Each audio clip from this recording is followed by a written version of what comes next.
为了证明舔狗也有春天，我追了校花99年，到最后换来一句舔狗排在狗后头，重生回到18岁，我直接甩了自己一个大逼斗。果然舔狗舔到最后一无所有，这一世我要当铜井城。看着满地的啤酒瓶，这是我对校花苏荣英表白失败的第2天，更是我当上备胎的开始。此时我强撑身子进了浴室，洗了个热水澡，将垃圾收拾好，离开了家。小江，今个还是来一碗素面了。李叔，给我来一碗大份牛肉面，再加1根火腿肠。前世我追校花，身上零花钱都花在她身上，如今我不舔了，咱也能实现牛肉自由了。正当我沉迷缩面快乐时，高中死党陈云松打来电话。江彻，你没事吧？苏荣英拒绝你，那是她的损失，班里更是一群脑瘫，别搭理他们，我请你上网去。刚出了个英雄叫亚索，我玩的贼溜，带你嘎嘎上分。前世我并没有搭理他，甚至还嫌陈云松很烦，给他拉黑了。我没事，待会儿让你见识见识什么叫真正的锁神。你可别吹了，快出来吧，我等你，待会谁坑了谁教父。行，我让你看看到底谁才是真正的大腿。这么好的兄弟，前世竟然为了一个女人拉黑了他，我可真该死。云云今天真是辛苦你了，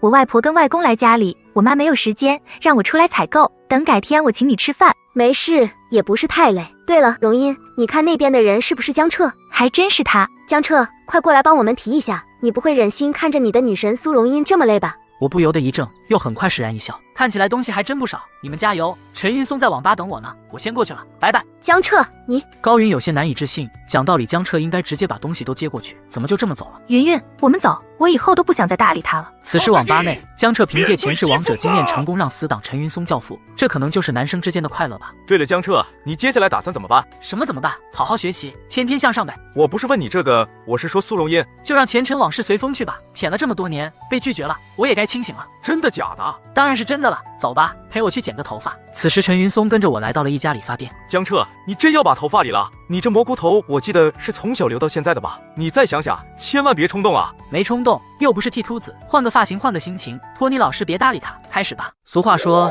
男人要想混得好，头发必须往后倒。江彻换个发型，当场变成了一位男神。江彻，如果不是亲眼所见，我都要怀疑你是不是去整容了。开玩笑，就哥这颜值还需要去整容吗？江彻本来就挺帅的，只是那厚厚的蘑菇头显得很呆，这一下有点解除封印了的味道。老江，我觉得你现在再去跟苏校花表白，机会绝对非常大。表白毛线，我早就想通了，天涯何处无芳草，大学生活才叫好。黑的白的网的摆在你眼前，我又何必在一棵树上吊死啊？别呀了，走吧，各回个家，我爸妈估计也回来了。江彻说的黑的白的网的是什么？连追了这么久的苏校花都舍得放弃。江彻怎么还没来啊？不会跟苏校花表白失败，学也不上了吧？有这个可能，就他那颜值，癞蛤蟆也想吃天鹅肉。我去，快看帅哥，他怎么坐到了江彻的位置上？老江你可算来了，作业呢？赶快给我抄抄，来不及了。开什么玩笑？他是江彻，这哪是换了个发型，简直就是换了个头。荣一，你说江彻是不是为了吸引你，故意改变自己啊？哼，昨天还不帮我们提东西，今天还整个发型，想引起我的注意，真幼稚。这时班主任顾大飞拿着一大堆卷子走进教室里，打断了班里的议论声。同学们，现在距离高考还有30天的时间，12年的努力，成败就看此一招。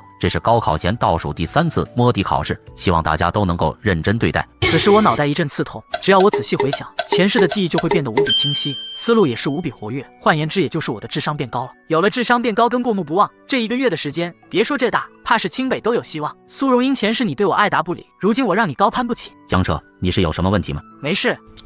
时间到，大家停笔交卷。江彻，刚刚你最后那道题会吗？会啊，那不有手就行吗？哎，我估计得进场打螺丝了。我这段时间会冲刺补习，你跟我一起学就行。好的，义父。江彻自信的笑容再搭配上他俊朗的面容，看得苏荣英小鹿乱撞。江彻，我也加入你们。这语气不是询问，而是直接的通知。江彻感到一愣，苏荣英果然还是这一如既往的语气。不了，我们2个相互督促就够了，再多一个人反倒会很累赘。苏同学，你找别人吧。他凭什么说我是累赘？就因为我拒绝了他的表白吗？可我就是不想谈恋爱，凭什么不能拒绝？拒绝是自己的权利啊，继续当朋友不就好了吗？接下来一整天都是考试，身心俱疲的苏荣英走在路上，这也是她初中3年、高中3年第一次知道书包是如此的沉重。这时后方传来骑车的声音，苏荣英下意识转头看了一眼，发现竟然是江彻骑着电瓶车过来，她登时一喜。江彻，我就知道这是你欲擒故纵的把戏，简直太幼稚了，你现在来也没用了，我绝对不会理你的。可下一秒江彻直接就从他身边呼啸而过，没有半点要停的意思。江彻，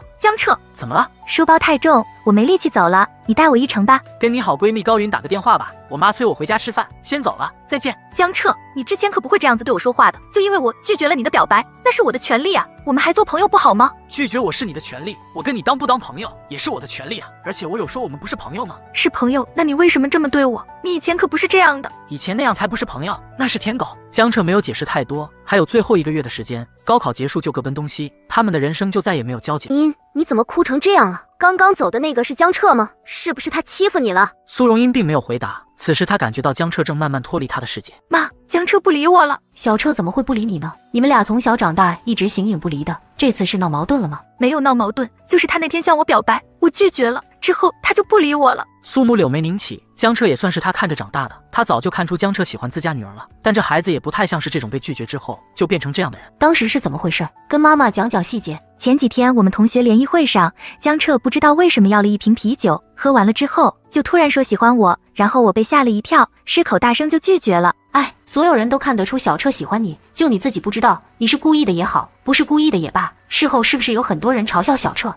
你呀，也是妈妈的错，从小太过呵护你了，再加上江彻一直让着你，你现在都不知道怎么与人相处，也不知道替别人考虑。苏荣英自责地低下了头，又将这几天跟江彻发生的事情说了一遍。傻丫头，你把江彻的好当成了一种习惯，甚至无意间践踏着他那颗真心。只是之前的小彻一直在默默付出，没有在乎过这些，而现在他换了发型，还亲口跟你说出了你们是朋友关系的话，这代表了他的心凉了，他彻底的放弃你，放弃这段默默付出不见回报的关系了。苏荣英的俏脸瞬间煞白，她感觉自己的心脏被狠狠地捏了一下。高高在上的公主第一次恐惧骑士也会有一天离开自己。茵茵，你已经过18岁生日了，也是个成年人了，以后人生的路途终究要你自己走。如果你觉得江彻并不重要，你们就当朋友，也未尝不是坏事。但你要是很珍视这段关系，想要挽回的话，那就要付出行动跟努力，而不是在这里哭鼻子。我觉得江彻很重要，那就拿出你的态度，让他看到。态度吗？妈，我知道了。次日一早，苏荣英带着一个神秘包装偷偷放到自己课桌下，刚准备有所行动，班主任走了进来。同学们考试成绩出来了，这次有一个人进步非常大，在这里提出表扬。江彻574分，比起上次考试高了30分。我擦，这小子不仅换了个发型变帅了，学习还进步了，难道舔狗也有春天啊？江彻再接再厉，高考只要保持这个成绩，考进一部分不错的211学校完全没问题。放心吧，顾老师，我的分数只会一次比一次多，到了高考没准直接能考个状元回来的。那老师可真是期待了。彻子，你怎么回事？表白失败，成绩没有下降，反而还高了30分。你好像很希望我考差的样子。没有，我就是纳闷你怎么做到的。接下来网吧你也别去了，跟我一起冲刺几天，先去食堂吃饭吧。江彻想在这个节点上拉好友陈云松一把，摆脱他前世进厂打螺丝的命运。陈云松感到一丝凉意，不由自主地缩了缩脖子。江彻，这是给你带的便当，仰望星空，你趁热吃吧。这玩意吃了怕不会得立刻投胎吧？谢谢你苏同学，陈云松非得请我吃食堂，这还是你自己吃吧。江彻不想再和苏荣英有一丁点的交集，如今回来找自己，无非就是突然的失去，让他感到了极度的不适。这时苏校花舔狗2号秦小龙赶了过来。江彻，马上向苏同学道歉。请问班长，我哪里错了？你把苏同学惹哭了，就应该道歉。秦小龙，谢谢你，但我的事情跟你没有关系，不用你多管闲事。不得不承认，之前江彻跟他同是天涯沦落人，只是江彻好歹能在苏荣英身边，能舔得到，而秦小龙是虚空舔，想跪舔都舔不上的。同学们，今天咱们就不上课了，给你们放松一下，我们来唱英文歌，有谁想要第一个上来的？老师，江彻说他唱英文歌贼牛，让你把我女神气哭了。你一个英语徘徊在及格边缘的渣渣，这回看你怎么出洋相。此时江彻丝毫不慌，前世苏荣英想出国留学，江彻为了陪她专门报了个英语补习班，一首 Rolling in the Deep 献给你们。江彻一开口，声音清脆且富有磁性，音准完全一丝不差，惊得满堂目瞪口呆。真该死，他什么时候学的？看他装到了，比要我命还难受。苏荣英本来打算要放弃了，她强烈的傲娇跟自尊让她做不到再被江彻拒绝一次。可看到讲台上大放光芒的江彻，这一瞬间让她心跳加速。江彻无微不至呵护了我6年，我怎么能这么轻易就放弃？老江，你真的不追苏校花了吗？对啊，我已经想通了，舔狗舔到最后一无所有。有位大师曾说过，只要你学会一招单手开法拉利，从此身后五彩斑斓，黑的白的网的应有尽有。高，这招真高。老陈，你这段时间跟我好好冲刺一波，一起考个好大学，为父到时候带你体验一下。义父，这可说定了。同学们都静一静，距离高考只剩最后10几天，这次是倒数第2次摸底考试，大家一定要从中找到自己的不足。很快1天的时间都在考试中度过。荣音，江彻他不知好歹，竟然敢拒绝你的好意。这里是2张顶级自助餐厅，我们一起去吃吧。班长，别这么叫我，另外我不饿，你自己去吃吧。就在这时，苏荣英看到江彻走了出来。江彻，我们一起去吃饭吧，学校不远的地方开了一家很好吃的餐厅，我请你。不好意思，我妈喊我回家吃饭。这段时间江彻改变许多，不仅换了个同款哥哥发型，颜值直逼屏幕面前的观众老爷，另外还会唱歌，就连成绩也飞速提高了不少，这让苏荣英心动不已。哼，江彻，我一定会让你重新回到我身边。儿子，这离高考没几天了吧？这段时间感觉怎么样？没啥感觉，该吃吃，该喝喝，主打一个心态好。臭小子，什么叫没啥感觉？我们这是不想给你压力，已经尽量用很顾及你的办法问了，你就这么让我们担心？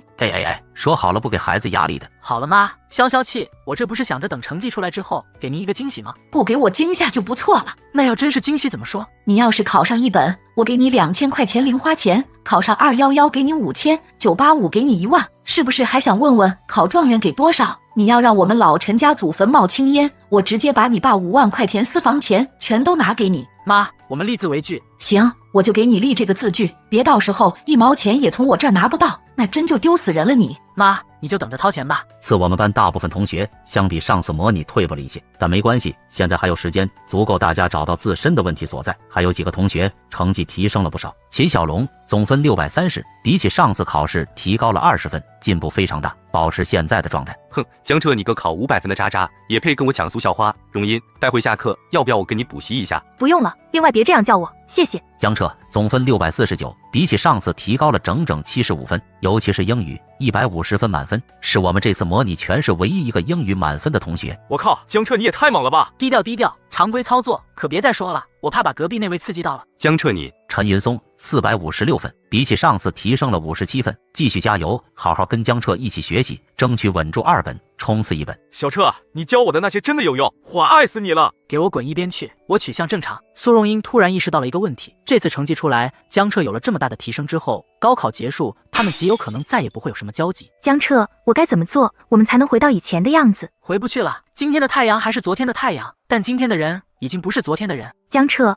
我知道你生我的气，是我不该当着那么多人的面拒绝你，我不是故意的，我只是被你吓了一跳。跟这没关系，你不用道歉。就像你说的，拒绝我是你的权利，我也尊重你的选择。这件事本身就是一个双向意愿的事情。那到底因为什么？江彻，你告诉我好不好？原因是我当舔狗当够了，无理由的掏心掏肺付出，收到一丁点的回报就能开心的蹦起来，哪怕跟付出完全不成正比。此时苏荣英脑海浮现出了这些年江彻是如何对自己的情景。江彻，这书包好重呀，你可以帮我背一下吗？那行，我给你拿书包吧。而这一背就是6年，根本没有一点在意江彻另一个肩膀上的书包是他自己的。荣英，你喜欢吃的冰淇淋，我排队好久才买到的。都化成这样了，怎么吃啊？你自己吃了吧。全然忘了他不顾排队的炎热，只想让自己在大热天吃上一口自己喜欢的冰淇淋。自己怎么能这么过分？江彻对我的好怎么都被我忽略掉了？是我没有珍视你，我们还回到之前好不好？我不会再让你当舔狗了，我保证。别哭了，这人生还长呢，前路漫漫，谁都可能只是一个短暂停留的过客。苏同学，你不用如此介怀的。这一次苏荣英真的感觉江彻要离开自己的世界，暖暖的阳光下，此时他的心却仿佛被冻住一般。不过此时苏荣英却在心底下了一个决定，这将给江彻带来一个不小的惊喜。江彻凭借重生带来的超强记忆力，斩获全市联考唯一一个英语满分。我怎么早没发现江彻这块金子？要是能在发光之前给他拿下就好了。醒醒吧，流氓！没发光的时候眼里只有苏荣音，发光了连苏大校花都进不去眼里，我们更没机会，真是可望不可及。此时江彻丝毫不在意这些，重生归来女人只会影响他考高分的手速，如今唯一目标就是备战7天后的高考。而高3年级也迎来了最后一场模拟考试，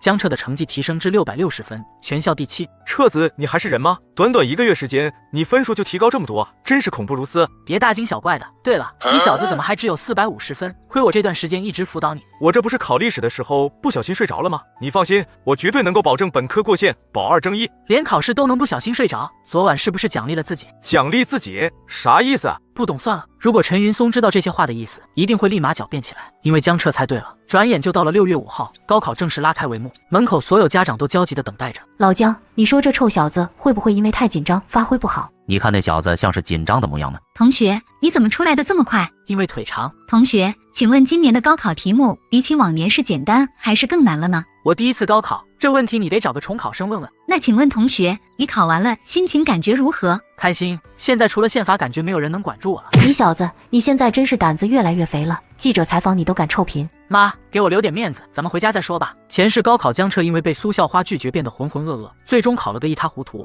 而这一世，他将成为世人眼中最靓的仔。老陈，这刚考完就拉我出来干嘛？在家吹空调不香吗？江彻，你觉得我大学报什么专业比较好？你能考上哪儿都不知道，这么着急选专业干什么？这不是有你前段时间的辅导吗？咱上的一本不是轻轻松松。那我推荐你学 IT， 因为我以后会开一个公司，你如果是 IT 精英，能帮我很多。行，那就学 IT 了。江彻一拳捶在了陈云松的肩膀上，就因为自己一句话，毫不犹豫的就做出事关他自己后半辈子人生的决定。这小子真是傻得可以。江彻，好巧呀！江彻见是苏荣英后，他抬手回了个招呼，就像是恰好碰到一个有过几面之缘的人，完全没有之前那舔狗模样。妈，江彻还是不想搭理我。傻孩子，妈帮你。小彻呀，方便聊2句吗？徐阿姨，您请讲。小彻，你跟茵茵的成绩不是差不多吗？你打算报考什么大学？我们2家也算相互有个参考。学校的话看考了多少分吧，考上哪算哪。阿姨，苏同学，我跟陈云松准备去吃饭的，要一起去吗？江彻的回答已经够清楚了，但就是没有给出答案。现在要么他们2个就跟江彻去吃饭，要么就该走了。他作为一个大人怎么能吃孩子的饭？小彻，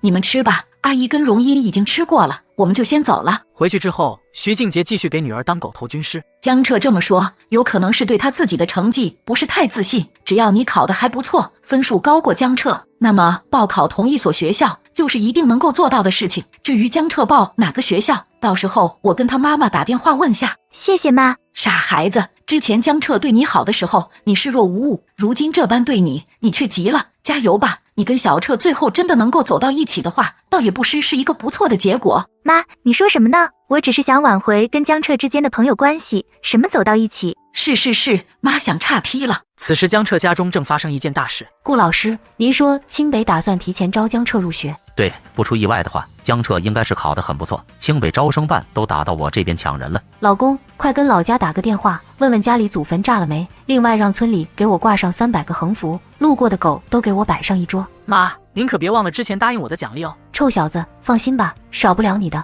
你电话响了，快接吧。江彻同学你好，我是北大招生办，我姓李。您打电话来有什么事情吗？我今天打电话来的主要目的是为了招生，因为江彻同学的你的试卷刚好是我们的老师批改的，他觉得你很有潜力，特别将今年内招名额给到了你一个。不过要在成绩出来之前填报志愿，确定进入我们学校，否则成绩出来之后就没有办法再用内招的方式入学了。不好意思，我不喜欢内招，能凭实力上的，为什么要通过内招的方式呢？等成绩出来之后我再填报志愿。江彻怎么知道成绩的？一定是华清，都在合理竞争，你上来把碗砸了。既然江彻同学你知道自己是高考状元，那你的意思是说，自然是哪家给的条件更丰厚，就选哪家。这样吧，我们给同学你每年2万的奖学金，学费全免。还不错，不过我得考虑考虑。您先忙，我先挂了。老江，他刚刚是不是在说小彻是文科高考状元？哎，你出门干嘛去？我要回去看看祖坟是不是真的炸了。此时2人的神色有不少的释怀，有一种养了这么多年的猪终于肥了可以上桌吃的既视感。随后2人直接请了1天的假，给江彻在家里包起了饺子。在2人忙碌时，江彻接到浙大的电话，只要去浙大，一次性给21万块钱奖学金，另外学费全免。江彻同意了，不只是因为奖学金，而是在浙大里有一位前世的宝藏女孩在等着他。妈，我想去浙大，不出意外的话，我大概率是要报工商管理专业。不管你去哪儿上，我跟你爸都尊重你的决定，毕竟我们期望你最高能考上个1本就烧高香了。没想到你居然考了个状元回来。爸妈，你们真是世界上最开明的父母。那是，那这么开明的爸妈，把当时答应我的事情兑现了呗？没问题，诺，你爸这么多年存的私房钱已经存到5万了，立马是你生日。有了这26万启动资金，明天就是世界杯开赛，这么轻松获得第1桶金的机会，我可不会错过。哎，老王，你怎么知道我家江彻高考考了735，还是个高考状元？老李啊，今天天气真好，真像我们家小子考了个高考状元。这人有病吧？我喊他出来钓鱼，他跟我说这干嘛？等等，高考状元，老江你可真该死！江彻看着这一幕不由有点泪目。前世我给苏荣英当舔狗荒废了学业，高考更是考了0分，父母从此被亲戚们指指点点，却丝毫没有对我说一句重话。重活一世，我要让父母以我为傲。茵茵，高考分数出来了吗？马上了，妈，我考了653分，我能跟江彻去同一所学校了。考得真好，妈妈为你骄傲。但江彻要是考得太差，我可不会同意你的。就在苏荣英欲要开口时，手机提示音响了起来。热烈庆祝咱们班的江彻同学以文科735分的优异成绩，成为本年度高考状元。这是文科历史上的最高分状元了吧？去年文科状元才680，清北就抢着要了，江彻这735不得被抢破头吧？江彻成绩崛起好像是从被苏荣英拒绝开始的吧？果然剑谱第一页，先斩心上人，我悟了。小彻考了状元，怪不得我考上1本了。江彻哥哥好厉害，我家猫会后空翻，能不能邀请你来给我辅导一下功课？刘梦，高考都结束了，你还辅导什么功课？陈云松，你不会说话就别说话。容颜，你怎么了？妈，江彻是文科状元，考了735分，估计我想跟他上同一所大学都不行了。他肯定会去上清北，可我的分数距离清北还是有一段距离的。哎，我的傻孩子，你别急，我问问江彻他妈妈，他们打算报什么学校？喂，飞荣啊，听说小彻是今年高考状元，恭喜恭喜！谢谢，你家荣英考的也不错吧？我们家荣英考了653分，我就是想问一下，小彻去哪个学校决定了吗？小彻报了浙大。浙大没去清北吗？没去，他说浙大的那个专业跟清北在一个等级，具体的我也没去了解，随他自己去吧。反正我本来就只求他考个1本而已。那太好了，飞荣，我就不先打扰你了，拜拜。啥？我刚刚跟你陈阿姨打电话问了，江彻没有去清北，他报的浙大。此时苏荣英查到浙大录取分数线，整个人瞬间回了魂似的恢复了光彩。他的分数过了浙大的录取线。小彻高考状元的分数，清北都是随便选的，怎么他偏偏选了浙大？妈，你是说江彻是因为我才放弃了清北，报的浙大？哼，我才不需要他因为我迁就什么呢？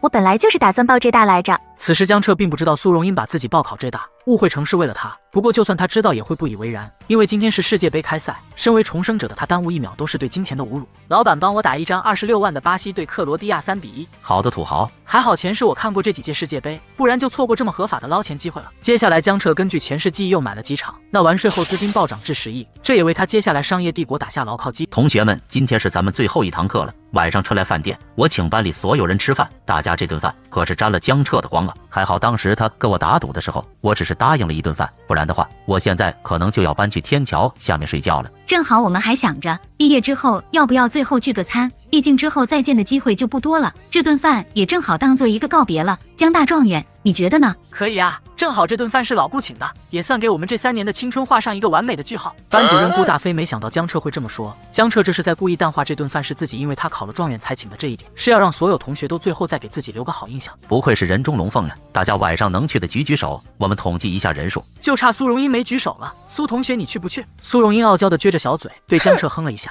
老师今晚我会准时过去的。江彻，我都知道你为了我不去清北，特意选择我最想去的浙大，现在还在故意叫我苏同学，我倒要看你装到什么时候。这小妞又犯什么病？算了，前世她才考了600分去了金陵，我们以后都不会再见面的。我那前世认识的宝藏女孩可要在浙大乖乖等我。同学们，山高路远，愿诸位扶摇直上。说着说着，班主任顾大飞红了眼眶，台下的众人不知道什么时候也都红了。他们都知道这一别就意味着高中生涯彻底结束了。如今第一桶金到手了，前世大火的短视频平台还没有人入场，这波风口我可不能错过。随即江彻联系猎头公司，挑选一家合适的互联网公司进行收购。江彻同学看什么呢？这么入迷？没看什么，陈韵老师这是去约会吗？约什么会？我这不辞职了吗？出来散散心。为什么呀？我本身就不是教育专业毕业的，毕业之后家里非要我考了一个教师编制，这3年很多事情都不能做，不能想，不能看，转眼间我就已经27岁了，我不想再继续这样，接下来的人生我想为自己而活。吃过饭了吗？陈韵看向江彻，眸光有些失落，原来根本无人在意这些事情，而会在意的人只会强硬的给予反对意见。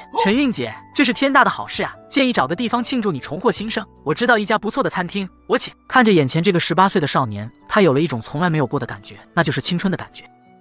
姐，那不当老师之后，你打算干什么？暂时还不知道，但想来应该是延续我 MBA 刚刚毕业时候的梦想吧，找个机会成立个公司，体验体验创业的感觉。韵姐，你是 MBA？ 怎么小瞧我？我正愁接下来公司找谁管理呢，没想到人才竟在我身边。不是，我只是有些意外，一个工商管理硕士跑来高中当英语老师，还真是有些大材小用了。不过韵姐，你要想体验一下创业的感觉的话，可以找一个刚开始创业的公司工作。我当时也这么想过，但哪里有什么合适的？韵姐，不瞒你说，我准备创业开公司，诚邀你来做我的左膀右臂，试用期1个月，月薪1万，转正之后的薪资待定。江彻，你认真的？当然是认真的。眼看陈韵还是一副不相信的目光，江彻只好拿出手机让陈韵看了一眼银行余额。韵姐，这回相信了吧？接下来我得去杭城收购一家互联网公司，我需要保留并且使用他们的原本班底。公司易主，人心很重要，这点就需要韵姐你了。没问题。陈韵很快就进入了角色，跟着江彻来到杭州，成功收购这家互联网公司，并安抚好员工的人心。接下来我将宣布一下公司的未来规划，将目前所研发的 App 进行革新，从原本的上传分享 GIF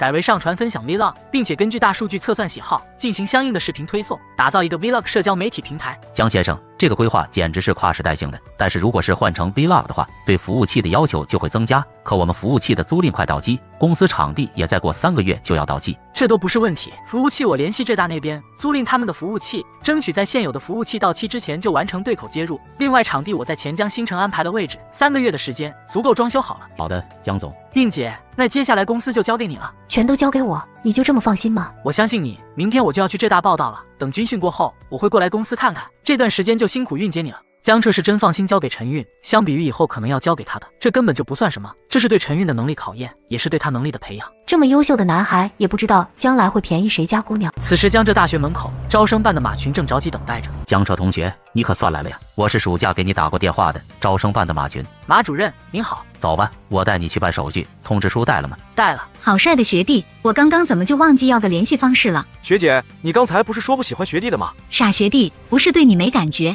只是你没开保时捷。兄弟，你终于来了！报到时间马上就要结束了，我还以为我们宿舍就只有3个人了呢。先介绍一下，我叫李峰，来自崂山。崂山啤酒喝过吧？就是那个崂山。你好，我叫石启，来自西广，有机会带你去吃螺蛳粉。你好，我叫王腾，魔都人。本来以为我会是我们班里最帅的一个，现在看来只能屈居第2了。你们好，我叫江彻，来自石城。江彻眉头轻挑，笑意盎然，美好的大学生活正式拉开了帷幕，属于他的传奇故事也即将开始。妹们快看，这校园论坛连着30几页都在讨论江彻，还说江彻不仅仅是历史最高分数的文科状元，还长得很帅，真的假的？应该是真的。发帖的是大2学姐，她是负责新生报名的学生会干部。哇，这么优秀的男孩子，不知道谁会成为他的女朋友，真是让人羡慕。听着室友们的谈论，苏荣英不知道什么时候扬起了下巴，一副骄傲的模样。这要是让你们知道江彻是因为我才报考的浙大，你们还不得羡慕的疯掉？浙大南寝这边也因为江彻的到来发生不小的动静。等等，你叫江彻，你不会就是高考状元江彻本尊吧？没想到大佬竟然分到了跟我们一个宿舍，请受我一拜。大佬，小弟我给你铺床。随着几人的搞怪打闹中，感情迅速上升，少年的友谊来的就是这么的快。次日一早，江彻4人来到教室内，此时角落里一道独自坐着的娇小身影，将江彻目光深深吸引住。肖小鱼，我们又见面了。江彻前世记忆一下子涌了上来，而这一切都要从前世被苏荣英拒绝表白1年后说起。江彻，你能不能别跟着我？我现在是名牌大学生，你只是一个臭打螺丝的，我跟你没有未来。荣英，那要怎么样才能跟你有未来呢？起码你得开保时捷，资产上千万，这才勉勉强强吧。荣英，那你一定要等我，我得知了一条商机，很快就会有钱的。行了，等你达到了这些再说，别在这里给我画大饼了。随即江彻便向家里要了50万作为本金，在银行取钱的时候遇到了一个憔悴的女孩，瘦弱无比，仿佛一阵风就能将她吹倒。当我取完钱后转头一看，只见她扑通一声摔倒在了地上。我去，这家伙不会看我刚取完钱故意来碰瓷吧？算了，还是当一回好人吧。这姑娘是长时间不好好吃饭导致的低血糖晕倒，要是再严重一些，甚至会有生命危险。好的，医生，我知道了。出去好好照顾一下她。此时女孩也苏醒过来，在交谈中江彻得知女孩叫肖小鱼，是浙江大学大2的学生。江彻，谢谢你送我来医院，这打针的钱一共花了多少？我还给你。算了，这也没多少钱，我看你恢复的差不多了，那我就走了，不耽误你休息了。江彻，等一等，我可以向你借30万吗？只要你同意，我愿意一辈子做你的人，现在就可以领证。江彻想也没想就拒绝了，两人非亲非故的，况且此时江彻心底想的始终是校花苏荣英。可过了2个月，当江彻又听到了这个名字，竟然是在参加肖小鱼与他母亲的葬礼上。通过跟肖奶奶交谈中，江彻得知了事情的来龙去脉。原来肖小鱼从小没有父亲，靠着母亲没日没夜的工作勉强度日。好在肖小鱼争气考上了浙大，就当一切即将变好的时候，母亲病倒了，手术费需要30万。这天价手术费哪是一天靠3个馒头度日的肖小鱼所能承担的？绝望的肖小鱼想到了大学生可以去银行贷款，结果自然是显而易见，最后一丝丝的希望也彻底破灭。肖小鱼都不知道自己是怎么走出银行的，再睁开眼睛就已经来到了医院里。他认出了将自己送到医院里来的男生，就是刚刚在自己面前排队的人。当时他听到了江彻有50万，肖小鱼从来没有想过出卖自己的身体去获得这笔救命的钱，哪怕是在绝望的时候。但他对江彻说出了那句话，这是多方因素使然，是他的母亲，他拼了性命也想要救治，更是因为江彻的照顾，让他感到心里从未有过的温暖。如果江彻能帮自己治好母亲，他真的愿意一辈子跟着江彻，不离不弃。可是江彻拒绝了。此后肖小鱼为了医药费奔波了整整几个月，再苦再累他都再也没有说过那句话，可最后还是没有挽回母亲。而肖小鱼长时间不摄入有营养的东西，加上悲伤过度引发了心力衰竭，也香消玉殒。小彻，这是小鱼留下了的笔记本，他身边没有什么朋友，生前唯一跟我们提起过的就是你，这本日记就给你带走吧。肖小鱼的日记里是这般写的，他依旧觉得江彻好像是一道温暖的光，虽然只有一瞬间照耀进了他的生命里。这件事几乎是江彻心头最大的一场遗憾，短短一段时间好像完成了一场脱胎换骨。重新回到少年时，一切遗憾都还没有开始的时候，江彻如何能不如同前世无数次回忆幻想中那般，换一种方式认识肖小鱼，让这所有遗憾都不再发生。至于说对肖小鱼到底是什么情感，江彻自己也不清楚，他只想让这可怜的女孩感受到这世界的温暖。你好，我叫江彻。你好，我叫肖小鱼。肖小鱼同学，有没有人说过你的眼睛很好看？肖小鱼低下头去，没有要回答的意思。他的内心是封闭的，这是他对自己的一种保护，而这种保护在人们看来就是奇怪跟孤僻。就在这时，辅导员进来打破这种尴尬气氛。非常有幸能够跟大家在这里组成一个大家庭，我是你们大学4年的导员，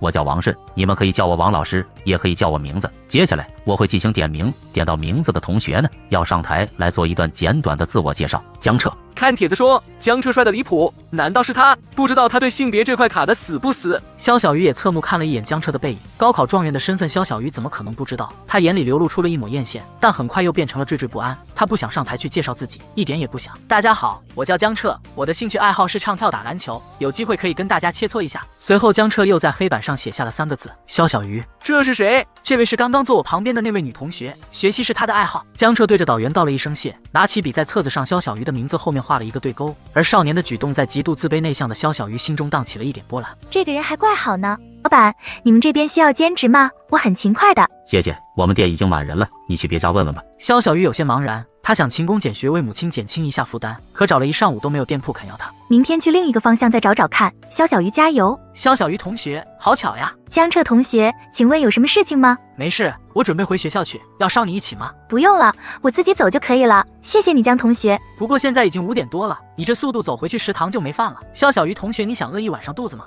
好啦，别犹豫了，捎你回去只是举手之劳而已，赶快上来，待会儿被拍了违章，起码200块钱就没有了。肖小鱼听到这话立马就上来了，200块可是他一个学期的生活费了，他不想江彻因为他损失这200块。这座位很烫吗？怎么坐这么边缘？今天有点热，我出了些汗，怕坐脏你的座位。好好坐着吧，觉得弄脏了有时间帮我擦一下就行。江彻同学，你放心好了，我肯定会擦干净的。江彻突然心底一喜，这不就是送上门的接近机会吗？那你直接帮我把整个车都擦一遍，我今晚请你吃饭，怎么样？我可以擦，但不需要你请我吃饭的。你上午在课堂上帮我自我介绍，我都还没有好好谢谢你。帮你介绍那是我顺口说到了那里，带你回学校也是举手之劳，就这么决定了。小李恋爱小课堂，面对这种情况，男孩子的态度可以稍微强势一下。肖小鱼同学，到学校了，我们下车吧。江同学，你真的不用请我吃饭。那行吧，就算你自己吃，也得去食堂啊。肖小鱼闻言以为江彻是放弃请自己了，跟在江彻身后一起走进了食堂。此时江彻抢先一步跑去打饭窗口。阿姨，来2份无敌豪华至尊爆炸好吃全家桶套餐。好的，小帅哥。肖小鱼同学，来帮我端一下，我一个人端不过来。肖小鱼闪过了一抹狐疑，江彻为什么要打2份饭？但他并没有去往江彻这是给自己买的这方面想，因为他在除了奶奶妈妈之外的任何人心里都没有重要过哪怕一次，早就已经不会自作多情。肖小鱼同学，你不吃饭去干什么？我还没有打饭。这不就是吗？肖小鱼看着江彻，这种感觉是他从小到大从来都没有过的。这就是被人关心的感觉吗？赶快坐下吃吧。肖小鱼吃得很慢，他不知道自己以后要再过多久才能再吃一顿这种饭，所以每一口他都在仔细品尝着味道，品尝食堂里的饭何其离谱的一件事，但就是切切实实的发生在了这个花季少女的身上。我吃饱了，麻烦小鱼同学帮我刷一下盘子吧。好的。对了，待会我去哪里帮你洗车？7点钟来学校后门吧，我把车停到那边。好。此时肖小鱼回到宿舍，开始寻找用什么给江彻擦车。他的东西很少，别人的桌子上都摆着电脑、化妆镜一大堆东西，而他的行李只有书、一个脸盆，跟不知道用了多久的编织袋，他连一块没用的毛巾都没有。肖小鱼只好拿起自己平常洗脸的毛巾。小鱼，你还没买床帘吧？我们都是在学校对面的超市里买的，很便宜，才40块钱一套。要不我陪你一起去买吧，反正刚吃饱也没事，全当6万了。不用了，谢谢你李玲同学。肖小鱼低头道了一声谢，快步走出了宿舍。到了大学之后，这种巨大的差距感愈发强烈的凸显了出来。这40块钱已经是他能吃好久的饭钱了。不是说好7点吗？怎么这么早就过来了？我怕晚点了，就提前过来了。对了，肖同学，你手机带了吧？借我打个电话，我不知道手机放哪了。肖小鱼小心翼翼地把手从身后拿了出来，五指修长，极其漂亮，却满是划痕老茧，手里攥着一个已经看不清什么型号的按键手机。原来我手机放在口袋里了，瞧我这记性，谢谢你了，肖同学。江同学，我们赶快擦车子吧。好的。江彻解开了车锁，让肖小鱼上车，他则拿出手机，将刚刚给自己打电话的号码存在了通讯录里。肖小鱼，这下我就可以随时联系到你了。肖小鱼擦得无比仔细，对于他而言，这是换来一顿饭的东西，只有做好了才会心安理得。江彻看着他身上都快洗白的衣服，又看着他手里看起来很干净的毛巾，拧起了眉头。肖小鱼同学，你这是哪里来的一块毛巾？对不起，这是我擦脸的毛巾，我刚刚洗了好几遍，不脏的。你要是觉得不好，我再想办法用其他的。你给我道歉干什么？我是想问你，你用擦脸毛巾给我擦了座椅，你以后用什么？肖同学，这毛巾蛮好看的，我要了，你不会介意吧？不介意。我这个人从来不占便宜，我要了你的毛巾，那就带你再去买块新的好了。江彻同学，不用的。可江彻根本不听他的，拉着他不由分说地朝着超市走去。江同学，这东西我不能要。我这个人不喜欢占人便宜，我要了你一块毛巾，就必须得还给你一块，不然的话就会心里不舒服。小鱼同学，你想要看我心里不舒服很多天吗？我。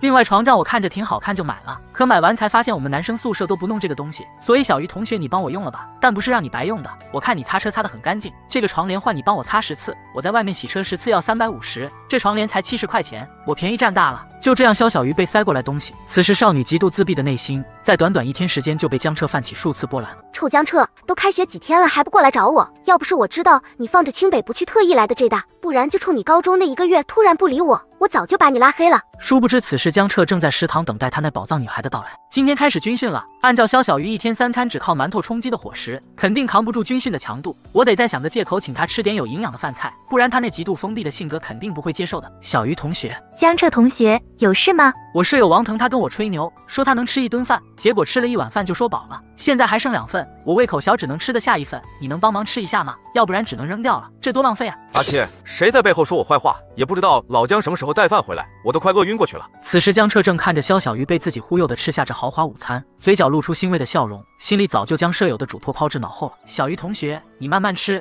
我吃完了，还有事就先走了。好的。看着江彻如同被狗舔过的盘子，肖小鱼尘封多年的内心突然破了一丝丝缝隙。江彻同学为什么对我这么好？3番5次故意找借口请我吃饭，我又不傻，怎么可能看不出来？可我长又不好看，他图我什么呢？图我有低保吗？可他年纪轻轻就开着豪车，怎么可能呢？他可真奇怪。刚出食堂的江彻转身来到校长办公室，他要为肖小鱼办一件事。授人以鱼不如授人以渔。您好，校长，我是江彻。我知道你今年的文科状元，前段时间你所开创的公司还找我们这大租赁的一部分服务器，年轻有为啊。今个找我这老头子有什么事吗？没什么事，就是我看中了咱们校门位置一个门店，听说之前被火烧过，就一直空着不租，我想找您搭个话租下来开间奶茶店。小江呀，那个地段太好了，好到对于学校的容貌都有不小的影响，弄个小奶茶店是不是显得小气了些？校长，这个奶茶店跟小气可一点也不沾边，我打算出30万进行装修，装出一个不亚于 CBD 园区内高端咖啡厅的店面来，并且员工优先招收咱们学校贫困生兼职。听着江彻不断画的饼，牛春海眼睛愈发放光，人在家中坐，政绩添上来。小江，我冒昧问一下，你这么做想回本可要不少的时间，40、50万的投入，干一些什么不好？为什么要这么做？多久回本都是可以回本的嘛。这家店开在这里的目的是先把奶茶店的牌子在我们杭城树立起来，以方便对周边进行连锁辐射。当然最关键的原因还是因为我想帮一个人。女孩子？是的。好啊，一掷千金为红颜，真不愧是文科状元，你小子倒是颇具几分文豪的风骨了。我答应租给你，不过有一个条件。什么条件？我打算让你在今年的迎新晚会上进行致辞。没问题，牛校长没事的话，那我就先走了。可刚出办公室，江彻突然想到了什么，我怎么忘记宿舍那群义子还等着我去投喂呢？算了，这个点他们都开始军训了，饿一顿也没事，我得买点西瓜去，可不能把肖小鱼热中暑。老姜，你对我们真好，还给我们送瓜来，中午忘记给我们带饭的事就原谅你了。对了，老姜你怎么可以不用军训？这是我的入学福利，免军训是这大招揽我来的条件之一。另外我就是顺路过来看看你们，这瓜是要送人的，给你们买的西瓜我放在宿舍了。兄弟们，我还有事就先走了。看着江彻远去的背影，几人瞬间觉得宿舍里的西瓜也不甜了。你们说老姜是不是找到女朋友了？这还用问吗？等回到宿舍好好拷问一下他。看老姜脱单比我 C 盘学习资料清空还要难受。另一边，肖小鱼回到宿舍，将那个装着咸菜的塑料袋子塞进口袋里。他不想再占江彻便宜，同样也认为江彻不会再故意找借口请自己。他从小到大除了仅剩的2个至亲，没有得到过任何的特殊对待，所以他现在早已经不对任何事情抱有期望。没有期望就不会失望。可到了食堂里，肖小鱼准备去他知道能只打白米饭的窗口时，又看到了那道熟悉的身影。在对方餐桌上还是摆放着2份饭，还有那块看着就很甜的西瓜。他正在了原地，就在江彻笑着对他招手的时候，他的眼眶蓦然一麻。江彻同学，谢谢你，但是我真的不能再让你请我吃饭了，真的谢谢，谢谢。他低着头，睫毛上的湿润并没有人察觉。小鱼同学，你先坐下。江彻起身捉着他纤细到1只手都要能掐得过来的双臂，把他按在了座位上。我真的有个很重要的事情需要帮忙，但是找不到合适的人。小鱼同学，你愿意帮我吗？是什么事情？我可以帮得到吗？你帮得到的。我在校门租了一个门面，正在装修，但是我没有时间过去看。小鱼同学，你每天有时间都过去帮我看一下进度，怎么样？可是我什么都不懂。没事，到时候他们会汇报给你都干了些什么，你到时候查验一下就好了。这个忙不能让你白帮的，这段时间你的1日3餐我都包了，再给你开上1000块钱的工资。不行的，我就是帮忙，不要钱的。不要钱的话那就管饭，就这么决定了。小鱼同学，现在快吃饭吧，要不然饭都凉了。肖小鱼看着江彻吃饭的模样，愣了许久。吃过饭后，肖小鱼从校园超市出来，手里握着一个毛线团。1学期只有200块生活费的他，买了一个20元的毛线团。大伙经过1个月的军训，都已经熟悉大学的生活了吧？现在进行班长选举，呼声最高的是江彻同学。王老师，我觉得我不是什么合适的人选。陈芳同学开学时自我介绍的时候不是说想当班长吗？我觉得他比我更合适。那行吧，强扭的瓜不甜，陈芳就由你来负责，没问题吧？王老师，我没什么问题，保证做好一个班长的职责。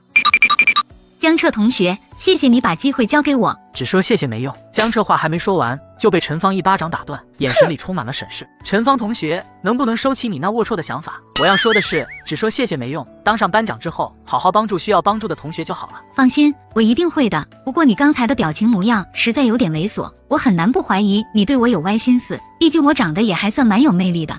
普通且自信的你，的确很有魅力。我还有事，我就先回教室了。江彻，你为什么不想当班长啊？古薇是一个长相不错、打扮很时髦的女孩子。江彻跟她不是太熟，但她明显对江彻有意思，已经好几节课坐在江彻附近，不停跟江彻搭话，还试图要联系方式。我那不是说了吗？我的爱好是学习，没有时间管这些杂七杂八的事情。我还有别的知识点没搞懂，需要复习一下，就先不闲扯了。江彻为什么对我这么冷淡，还总是跟肖小鱼坐在一起？这穷丫头骨瘦如柴的，哪里能跟自己比？难道说是江彻就喜欢坐在这个位置上？趁着江彻下课上厕所时，古薇找上肖小鱼。肖同学你好，你以后上课能换一个位置坐吗？啊，是我影响到你了吗？哎呀，没有影响，只要你跟我换个位置，我请你喝一个星期饮料，怎么样？不用了，我坐到别处就好了。那太谢谢你了，肖同学。上课铃声响起，当江彻再次回到座位时，发现旁边不是熟悉的肖小鱼。嗨，江彻。可江彻都没有多看他一眼，环视了一周，朝着肖小鱼位置走去。为什么？凭什么？小鱼同学怎么坐到这里来了？没怎么呀。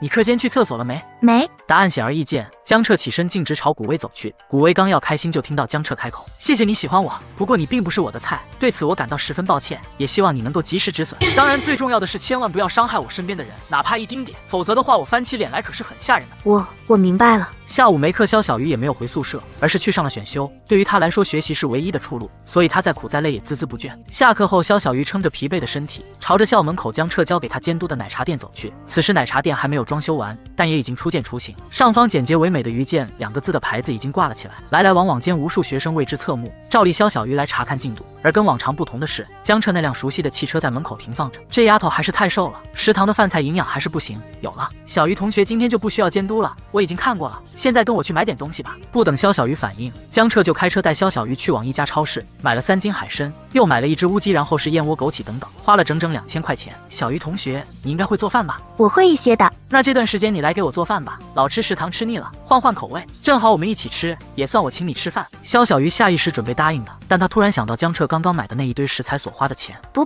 不用，我可以帮忙做饭，但我不用吃的。那你一天要多少工资？啊？啥？我本来想占个便宜，只管你饭就不用开工资了，就跟之前让你帮我监督装修进度一样。既然这便宜占不成，当然就要给你开工资了呀。我不是那个意思。江彻知道肖小鱼不想占别人便宜，可又见不得别人因为他破费。江彻故意拿起手机找了个找保姆的网站，恰好这时好友陈云松打来了电话。好兄弟，这电话来的真是时候。喂，保姆公司是吧？江彻，你在说什么？我不是保姆公司，我是陈云松。你放了我一暑假鸽子，说好上了大学带我去看黑白双煞的，你咋说话跟放屁似的啊？月薪要3000，还是最便宜的？好吧，那就雇一个。话还没说完，江彻感觉自己被人用手指戳了戳，就看到旁边肖小鱼正一脸焦急看着自己。不好意思，暂时先不顾了，有需要的话我再跟你们联系。江彻，江彻同学，我没有说不帮你做饭，你不用去雇保姆的。我知道，可你既不要钱，也不吃东西，我又不喜欢占人便宜，只能花钱去雇人了。那我吃可以吗？江彻同学，你不要花那份冤枉钱去雇保姆了，待会自己记得挑些便宜的东西吃就好了。肖小鱼，你可真聪明。江彻同学，我们要去哪里做饭？跟我走就知道了。为了给肖小鱼这极度缺乏营养的身体补充营养，江彻只好找各种借口忽悠这个内心自卑的女孩带她吃饭。这里是学校批给我的独立宿舍，一般情况下我会住集体宿舍那边，给你一把钥匙，你以后能随意出入这里。江彻同学，这不太好吧？你不是让我不请保姆做饭吗？说以后每天你过来免费帮我做饭，我包你3餐伙食，你不拿钥匙怎么提前过来呢？难道要我天天送一次钥匙吗？肖小鱼没有再反驳，弱弱的伸手把钥匙接了过去。对了，江彻同学，可以把你手机借给我用一下吗？可以，你先进去吧，我把车停好就来。过了一会，江彻一进门，一股香味扑鼻而来。回来的刚刚好，菜都做好了，去洗手吃饭吧。简单的一句话，让江彻不由得有些恍惚。人生最幸福画面之一，就是回到家里之后，贤惠的妻子温柔地说上一声：“快去洗手，吃饭了。”这么贵的菜我第一次烧，我怕糟蹋，就拿你的手机搜了一下做法，你快尝尝。非常好吃，你也快吃。好。肖小鱼嘴上答应，可行动上始终只加西红柿炒蛋这道最便宜的菜，而且还加的还都是西红柿。江彻眼眶不由一红，眼前这位姑娘究竟是吃了多少苦才会如此小心翼翼？小鱼同学，你别跟我抢西红柿吃了，这可是我最喜欢的一道菜。另外2道乌鸡跟海参都归你了，我可不能再吃了，再吃就要流鼻血了。你这么瘦就得多吃这些。你为什么要对我这么好？小鱼同学，你刚跟我说话了？没有。吃完饭后，江彻开车将肖小鱼送到宿舍楼下，看着女孩远去的背景，喃喃自语道：前世小鱼因为长期营养不良，不久就香消玉殒。如今在我介入下，这种情况将不会再发生。接下来就是带她母亲去医院提前检查出前世病逝的病因，并接受治疗，彻底阻止前世悲剧的发生。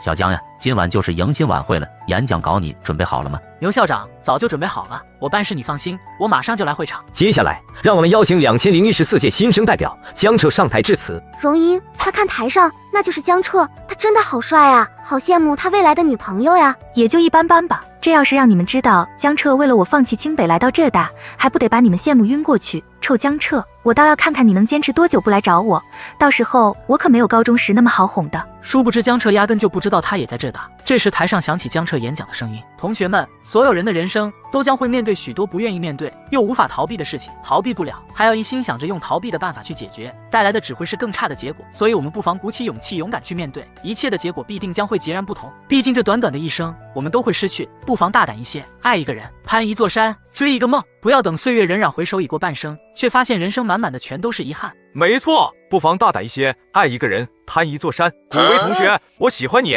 王腾，你有病吧？不，我没病，我只是认清了自己。我知道你想见到江彻，我是他舍友，只要跟我在一起，你天天都能见到他。给我走远点！王腾，沸羊羊见了你都得叫你一声大哥。一番简短的致辞过后，江彻在所有人的眼里变得更加有魅力，这是来自人格，无关乎长相外表，无关乎能力。小子，下次再有这种活动，禁止你上台。你这脱稿演讲，差点把我心脏病吓出来了。校长，下次不会了。对了，奶茶店装修的差不多了，可以正式开业了。咱们贫困生名单可以给我一下吗？我好安排招人。早就给你准备好了。江彻看到贫困生名单有肖小鱼这个名字，嘴角不由露出一丝笑容，这下就能名正言顺地照顾她了。小子，看你如此大费周章帮个女孩子，还深藏功与名，还真是有点古代文豪的劲头了。校长过誉了，我只是想让她心安理得的有一份收入，让生活对她好一点，毕竟她真的过得太苦。江彻如此大费周章，是因为大学勤工俭学的人太多了，而肖小鱼瘦瘦弱弱的样子，即使再能吃苦耐劳，也会被店家所拒绝，毕竟谁都怕她会有一天累倒在自家店里。陈芳班长，这是贫困生名单，校长让各班统计下名单上的人们有没有兼职的时间跟打算，地址就在校门口那边奶茶店。好的。随即陈芳回到教室，根据名单找到肖小鱼。肖小鱼一听是学校门口奶茶店招聘兼职，下意识的想要找江彻，可巡视一圈都没有在教室里看到江彻的身影。肖同学，你去吗？啊，去的。此时肖小鱼不知道的是，江彻在奶茶店为他准备了一份惊喜。荣英，你快看，学校论坛都快炸了，都是讨论江彻昨晚迎新晚会上的事情，更有甚者直接悬赏5W 要他的联系方式。这帖子我也看到了，我要是有钱，我也想这样。你们这说的也太夸张了吧？荣英，这一点都不夸张。你看前面那家新开的奶茶店，就是江彻开的，试营业阶段门前就排这么长的队，这都是冲着江彻名头来的。就是，我还听说这奶茶店是江彻为咱们学校一个女生开的，这才取名叫遇见，寓意是遇见你真好。这也太甜了吧！这么好的男人，究竟是谁在谈？江彻，你这讨好我的方式也太老套了吧！遇见的遇都给你打成鱼字了，我就勉为其难去看看你开的店子吧。我请你们去买一杯奶茶尝一尝吧。哇，荣一，你不是不喜欢喝奶茶的吗？难道也是冲着江彻去的？别乱说，我就是渴了。此时江彻并不知道这些，就算知道了他也不以为然。现在他眼中只有肖小鱼一人。小鱼同学刚才培训的都听明白了吗？听明白了。这是给你的东西。江彻同学，这些洗发水护肤品我不能要，太贵了。你就放心收好了，这些都是快过期的产品，别人免费送给我的，现在店里仓库还有一大堆呢。肖小鱼仔细看了一下，确定是临期的，这才安心收下来。江彻同学，谢谢你，那我就先去做事了。看着肖小鱼离开的背影，江彻松了一口气。这些产品都是江彻派人故意做旧的。江彻知道肖小鱼连伙食都吃不好，就别提买这些护肤品，可别人有的江彻都想让肖小鱼拥有。你好，需要点什么吗？苏荣英不知为何从这个女生身上没来由的感受到了一股刺痛感，仿佛有什么重要的东西被眼前的人所抢走。此时她只想逃离这里。我突然有点不舒服，就先不点了吧。荣英，你怎么了？是哪里不舒服？等等我们呀。肖小鱼并没有在意这个插曲，时间很快在忙忙碌碌中到了下班时间。今天试营业大家都辛苦了，咱们这边工资是1个月1200，另另外，明天就是11长假了，大家这个假期可能休息不了了。不过放心，假期有薪资补贴，7天每人200块。谢谢老板。不用客气，大家在工作的时候记得学习也千万不能落下。小鱼同学，跟我走了。林妮学姐，收银那边交给你了。好的。江澈同学，家里的菜没多少了，我去菜市场买一些，要不你先回吧。这几天他一直揣着一张100块的现金，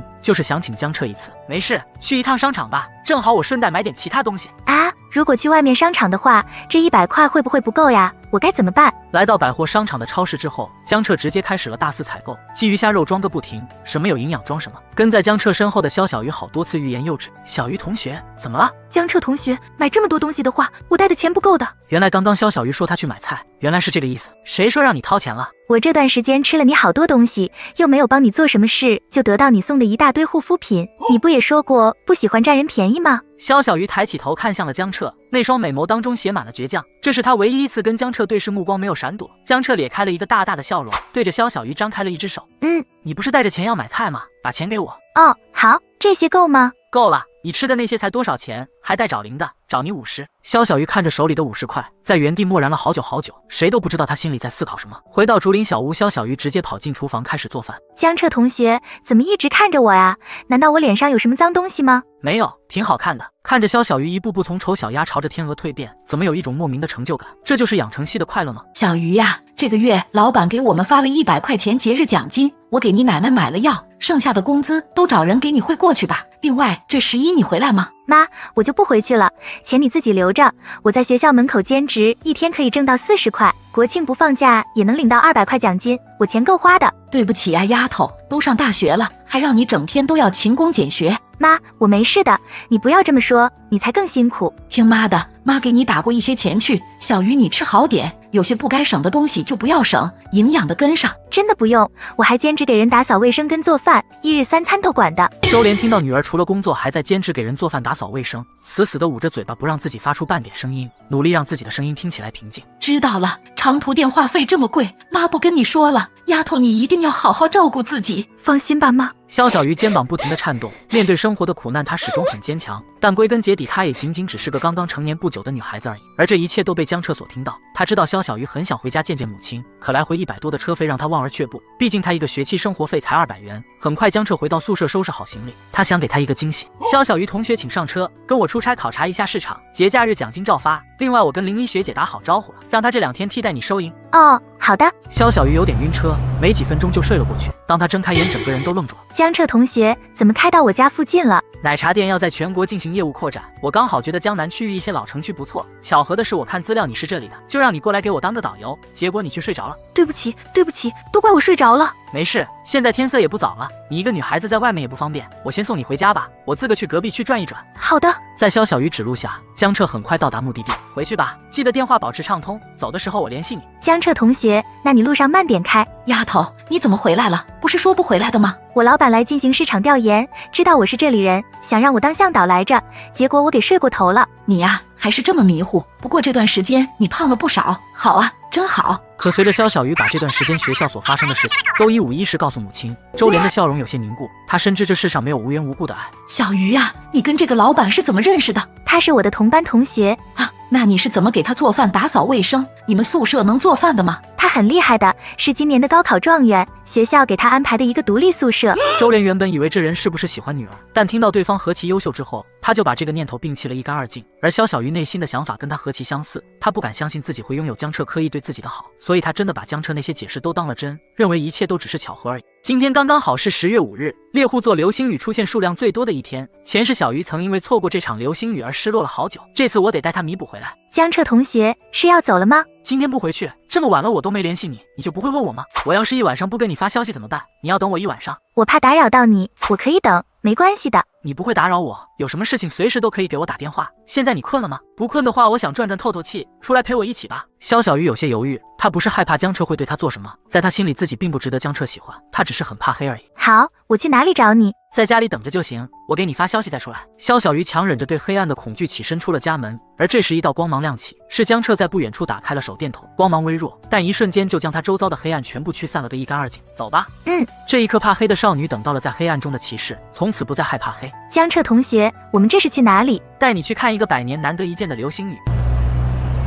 哇，这片星空好美啊！肖小鱼，如果对着流星许愿真的能实现，你的愿望是什么？我的愿望，我们都能够健康幸福的生活下去。那就许个愿吧。可是也没有流星啊。江彻伸手轻轻蒙住了他的双眼，肖小鱼感觉心脏跳得好快好快，突然那双温热的手又离开了他的眼眶。他睁开眼睛，正面向着的那片天空之中有一道流星一闪过，紧接着又有第二道、第三道。肖小鱼连忙在心里默默许起了愿。容音呀，最近你跟江彻怎么样了？还是那样，我才不主动找他呢。就算他为了我放弃清北来浙大又怎样？他不主动跟我解释为什么突然不填我，我才不会理他。我可是小仙女呢。妈不跟你说了，舍友回来了，拜拜。容音，我不是故意偷听你打电话，原来你跟新晋校草江彻还有这么一段故事呀。小敏，这件事你自己知道就好，别到处乱说。对了，看你急匆匆跑进来，是有什么事情吗？这事是关于江彻的，现在我不知道该不该讲。你就说吧。还记得我们前几天去的那家奶茶店吗？听江彻班上的人说，这店是江彻为了他同学肖小鱼开的。肖小鱼，原来他店名叫鱼剑是这个意思呀。我不就是高中拒绝了他99次表白吗？他怎么这么过分，说追我也是他，现在他不追了是几个意思？容音别生气，江彻肯定没有绿你。以我看电视剧的经验，江彻这是故意刺激你，就是想让你紧张一下他，要不然他怎么选了一个穷丫头做挡箭牌？肖小鱼他哪一点比得上你？真的吗？随即单身19年的吴小敏充当起爱情狗头军师，一个敢教一个也敢学。小敏，你说的这些真的有用吗？必须的，我言情小说可不是白看的。我骄傲的小公主，你就等着江彻重新跪倒在你的16群吧。此时江彻并不知道这些，经过昨天一起看流星雨后，肖小鱼极度自闭的内心似乎对江彻打开了一些，一路上有说有笑的。小鱼同学，可以问一下昨晚你还许了什么愿望吗？这可不能告诉你，说出来就不灵了。江彻同学，昨晚许的愿望是希望你能永远健康，如果可以的话，我想能一直在人群中看到你。小鱼同学想什么呢？脸都红了。没什么，我快到家了，就先回去了。哎，小鱼那个是你妈吗？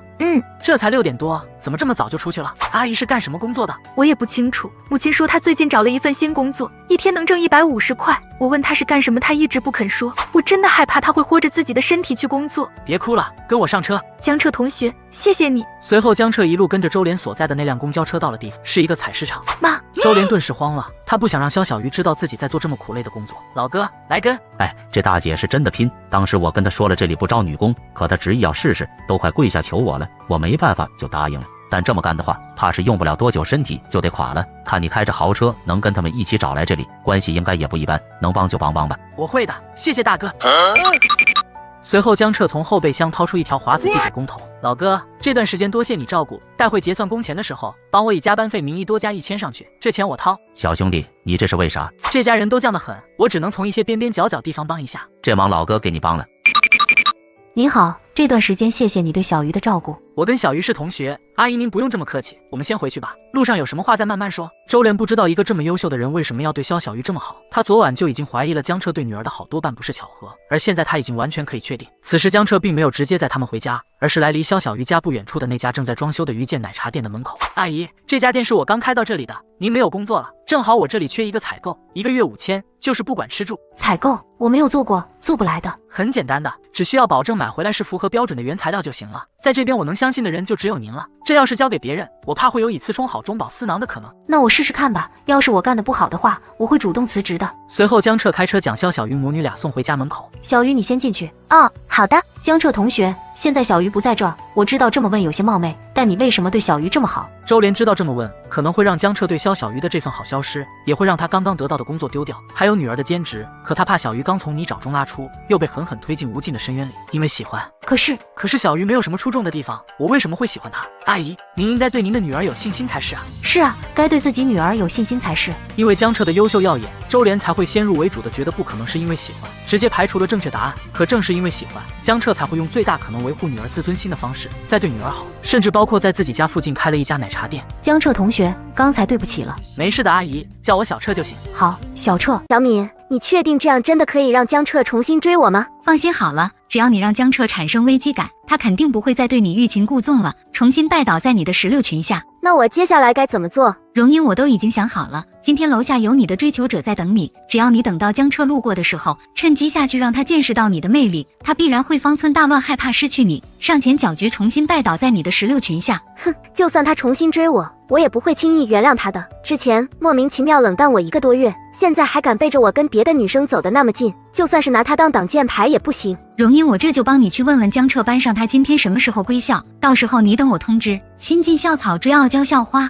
这对 CP 我追定了。此时江彻并不知道这些，他正沉浸在通过未来岳母考验的喜悦中。江彻同学，怎么我妈妈看你的眼神怪怪的？小鱼同学，是不是你看错了？傻丫头，你妈妈这是丈母娘看女婿越看越中意，接下来得想个法子带肖母去医院做个体检，检查出前世病逝的病因并提前治疗。阿姨，我忘了有一件事跟您说了。怎么了，小彻？就是咱们奶茶店从事人员需要去医院做一份体检报告，这是硬性标准。是吗？那待会阿姨自己一个人去吧。就现在吧，刚好我开车把您带过去。江彻可不想让肖母只做个普通的体检，而是打算让她做一个全身检查。这位大姐，你身体状况还不错，只是轻度的贫血，没有其他大碍，平时多注意饮食休息就好了。医生，谢谢您了。看来前世肖母病逝原因是因为在采石场过度劳累，再加上营养不足所导致的。如今有我的介入下，前世悲剧将不会发生。小彻，这体检多少钱？阿姨还给你。这可不行，这是公事，怎么可能让您私人出钱呢？咱们快回家吧，小鱼估计在家等着急了。周莲看着一大扎的报告陷入了沉思。现在做个体检真的需要拿这么多的报告吗？小鱼同学，把行李收拾一下，待会我们就回学校了。哎，好的。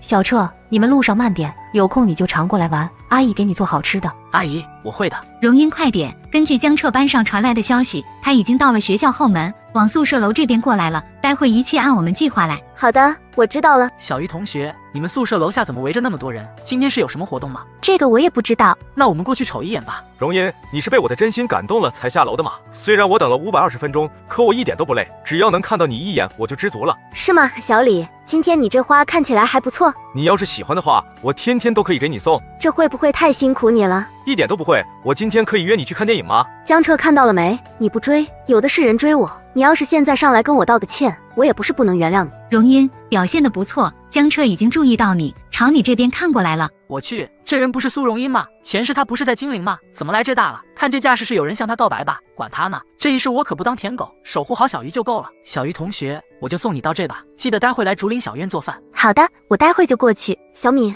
江彻怎么走了？按照你说的计划，他不应该抛下肖小鱼，急冲冲上来把我追求者赶走吗？荣音，你别急，这种情况应该是江彻不好意思，毕竟他现在也是学校的风云人物。还有你没注意到吗？他看到你以后丢下肖小鱼一个人走了，他估计是担心怕被你看到。那接下来我要跟小李出去看电影吗？这肯定不能去，这只是让你假装刺激一下江彻而已。接下来你就谎称自己肚子痛拒绝就好了。小李，对不起啊，突然肚子好疼，我想回宿舍待着。没事，那我们下次再约，你一定要照顾好自己，记得多喝热水。小李，你真是个好人。此时竹林小院中，肖小鱼坐在江彻对面，小口小口吃着海参炒饭。在江彻的投喂下，肖小鱼的眉也出现端倪。吃完饭后，江彻一如既往地坐到沙发上，看着肖小鱼忙碌收拾的身影。不是江彻不想帮忙，而是他帮一点忙就会给肖小鱼带来一点负罪感。江彻同学，我刚刚发工资了，这些钱还给你。什么？这里一共是1400，你之前买护肤品的钱，还有这段时间吃你的饭，我知道这些应该还不够的，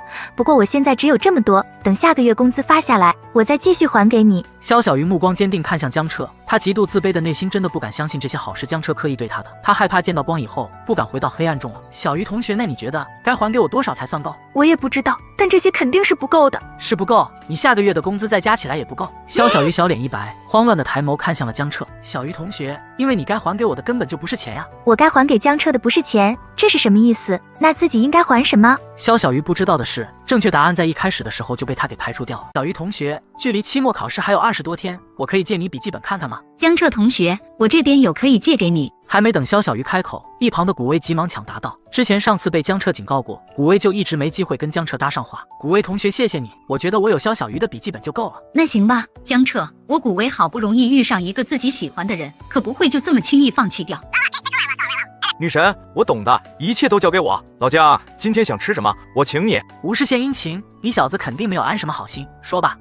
我想请你跟我女神古薇出去吃顿饭，她说想为了上次的事情跟你单独道个歉，饭钱我出。我去，你小子不是挺喜欢古薇的吗？你这操作沸羊羊来了都得给你磕个头。老姜你不懂，这是我对她爱的深沉。看着王腾朝着终极舔狗方向走去，江彻觉得有必要拉着倒霉孩子一把。老王，放低自己底线，一味的付出是换不来一丁点的喜欢。喜欢这东西永远都是双向奔赴，不然就是舔狗。最后再教你一招，10年舔狗无人知，一招租车叫老公。不是对你没感觉，是你没开保时捷。衣服在上，我悟了。王腾，我吩咐你的事情办得怎么样了？办好的话，我会考虑加你一个好友。麻烦你去搜一下邓超找工作吧。王腾，你什么意思？此时江彻并不知道身后的闹剧，他正急着接上肖小鱼吃饭去。小鱼同学，这飘着小雨怎么没有打伞？别站着了，快上车吧。我怕让你等久了。此时江彻察觉到肖小鱼衣服被打湿了一些，可他怀里抱着的一个袋子却是没有被打湿丝毫。江彻同学，马上要入秋了，这是送给你的。这是你专门给我织的？江彻同学，你要是嫌丑的话，可以跟我说，我拿回去再修改一下。很好看，我很喜欢。喜欢就好。肖小鱼声音很小，但那好看的眉眼上挂着藏不住的欣喜。江彻同学，我们要去哪里？不是去竹林小院做饭吗？去买几身厚衣服。江彻看着肖小鱼单薄的衣服，不用想肯定知道他没有准备厚衣服。来到购物区后，肖小鱼深深地把头埋了下去，他感觉与这商场的一切都格格不入。突然江彻伸手抓住了他的手腕，你低着头不看路，我只能牵着你了，不然你掉到楼下去怎么办？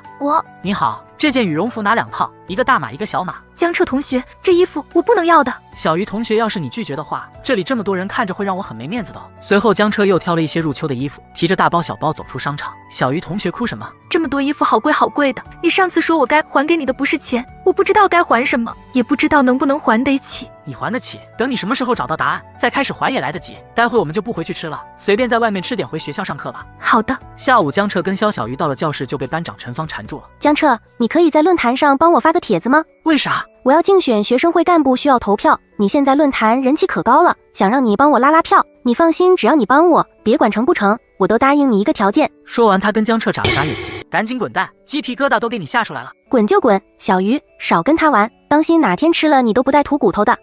结果陈芳转头还没走出2步，就听肖小鱼说，江彻同学，晚上还要一起吃饭吗？溜了。为什么这么问？最近店里很忙，还要准备考试，大家都很累，我再不去的话，会让大家分摊到更多的工作量的。放心吧，知道要考试，我已经让店长进行工作时间的调整了，还从其他分店调过来了几个全天的员工。考试这段时间，你就先不要去工作了。快考试了，我都没怎么学，你这段时间的主要任务就是给我补课。我不会教人的。没关系，你学就好，我看着，有什么不会的我问你。2人相互紧挨着彼此，肖小鱼侧目看了江彻一眼，见江彻正在看着自己的笔记本，连忙又收回了目光。而他才刚刚把头转回去，江彻的视线就转过来落到了他的侧脸上，眼神异常的柔和。不知道过了多久，肖小鱼又一次转头偷瞄江彻，可这一次他的目光刚刚好跟江彻撞到了一起。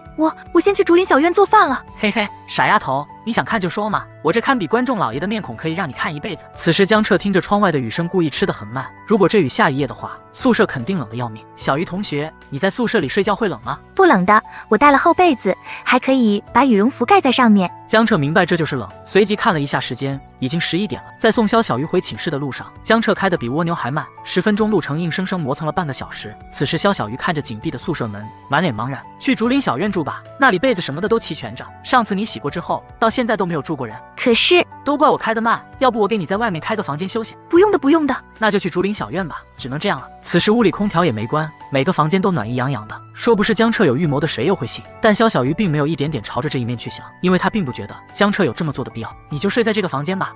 好的。时间不早了，小鱼同学，你收拾完就抓紧睡吧，我也回宿舍睡了。小鱼同学，快过来吃早餐吧。对不起，是我睡过头了。道歉干什么？快来吃吧，要不然东西该冷了。肖小鱼第一次吃到除家人以外的人为自己做的早餐，每一口都感觉格外的珍惜。吃完了，待会我们去西湖看看风景。好呀，江彻同学。此时江彻不知道的是，苏荣英因为他突然不追了，他开始急了。小敏，我感觉你之前的计划不太行，这么多天江彻都还没有找我决定主动出击。你们说我第一句该怎么说？荣英，我建议骑手先来一句在吗？探探他的底，这样行吗？不行，当然不行。作为资深言情爱好者，骑手在骂的人，要么是小丑，要么就是败犬。恋爱讲究一个快准狠，直接约出来去看泰坦尼克号，气氛到位了，直接主动表白，这好像有点道理。荣英，别听他们的，都是一群母胎单身19年的渣渣，还是听我的，还得按照我之前的计划来。男人就得让他有危机感，之前他不找你，是因为你给的危机感还不够。哎呀，你们一人一句都给我说迷糊了，我还是自己想吧。此时江彻并不知道这些，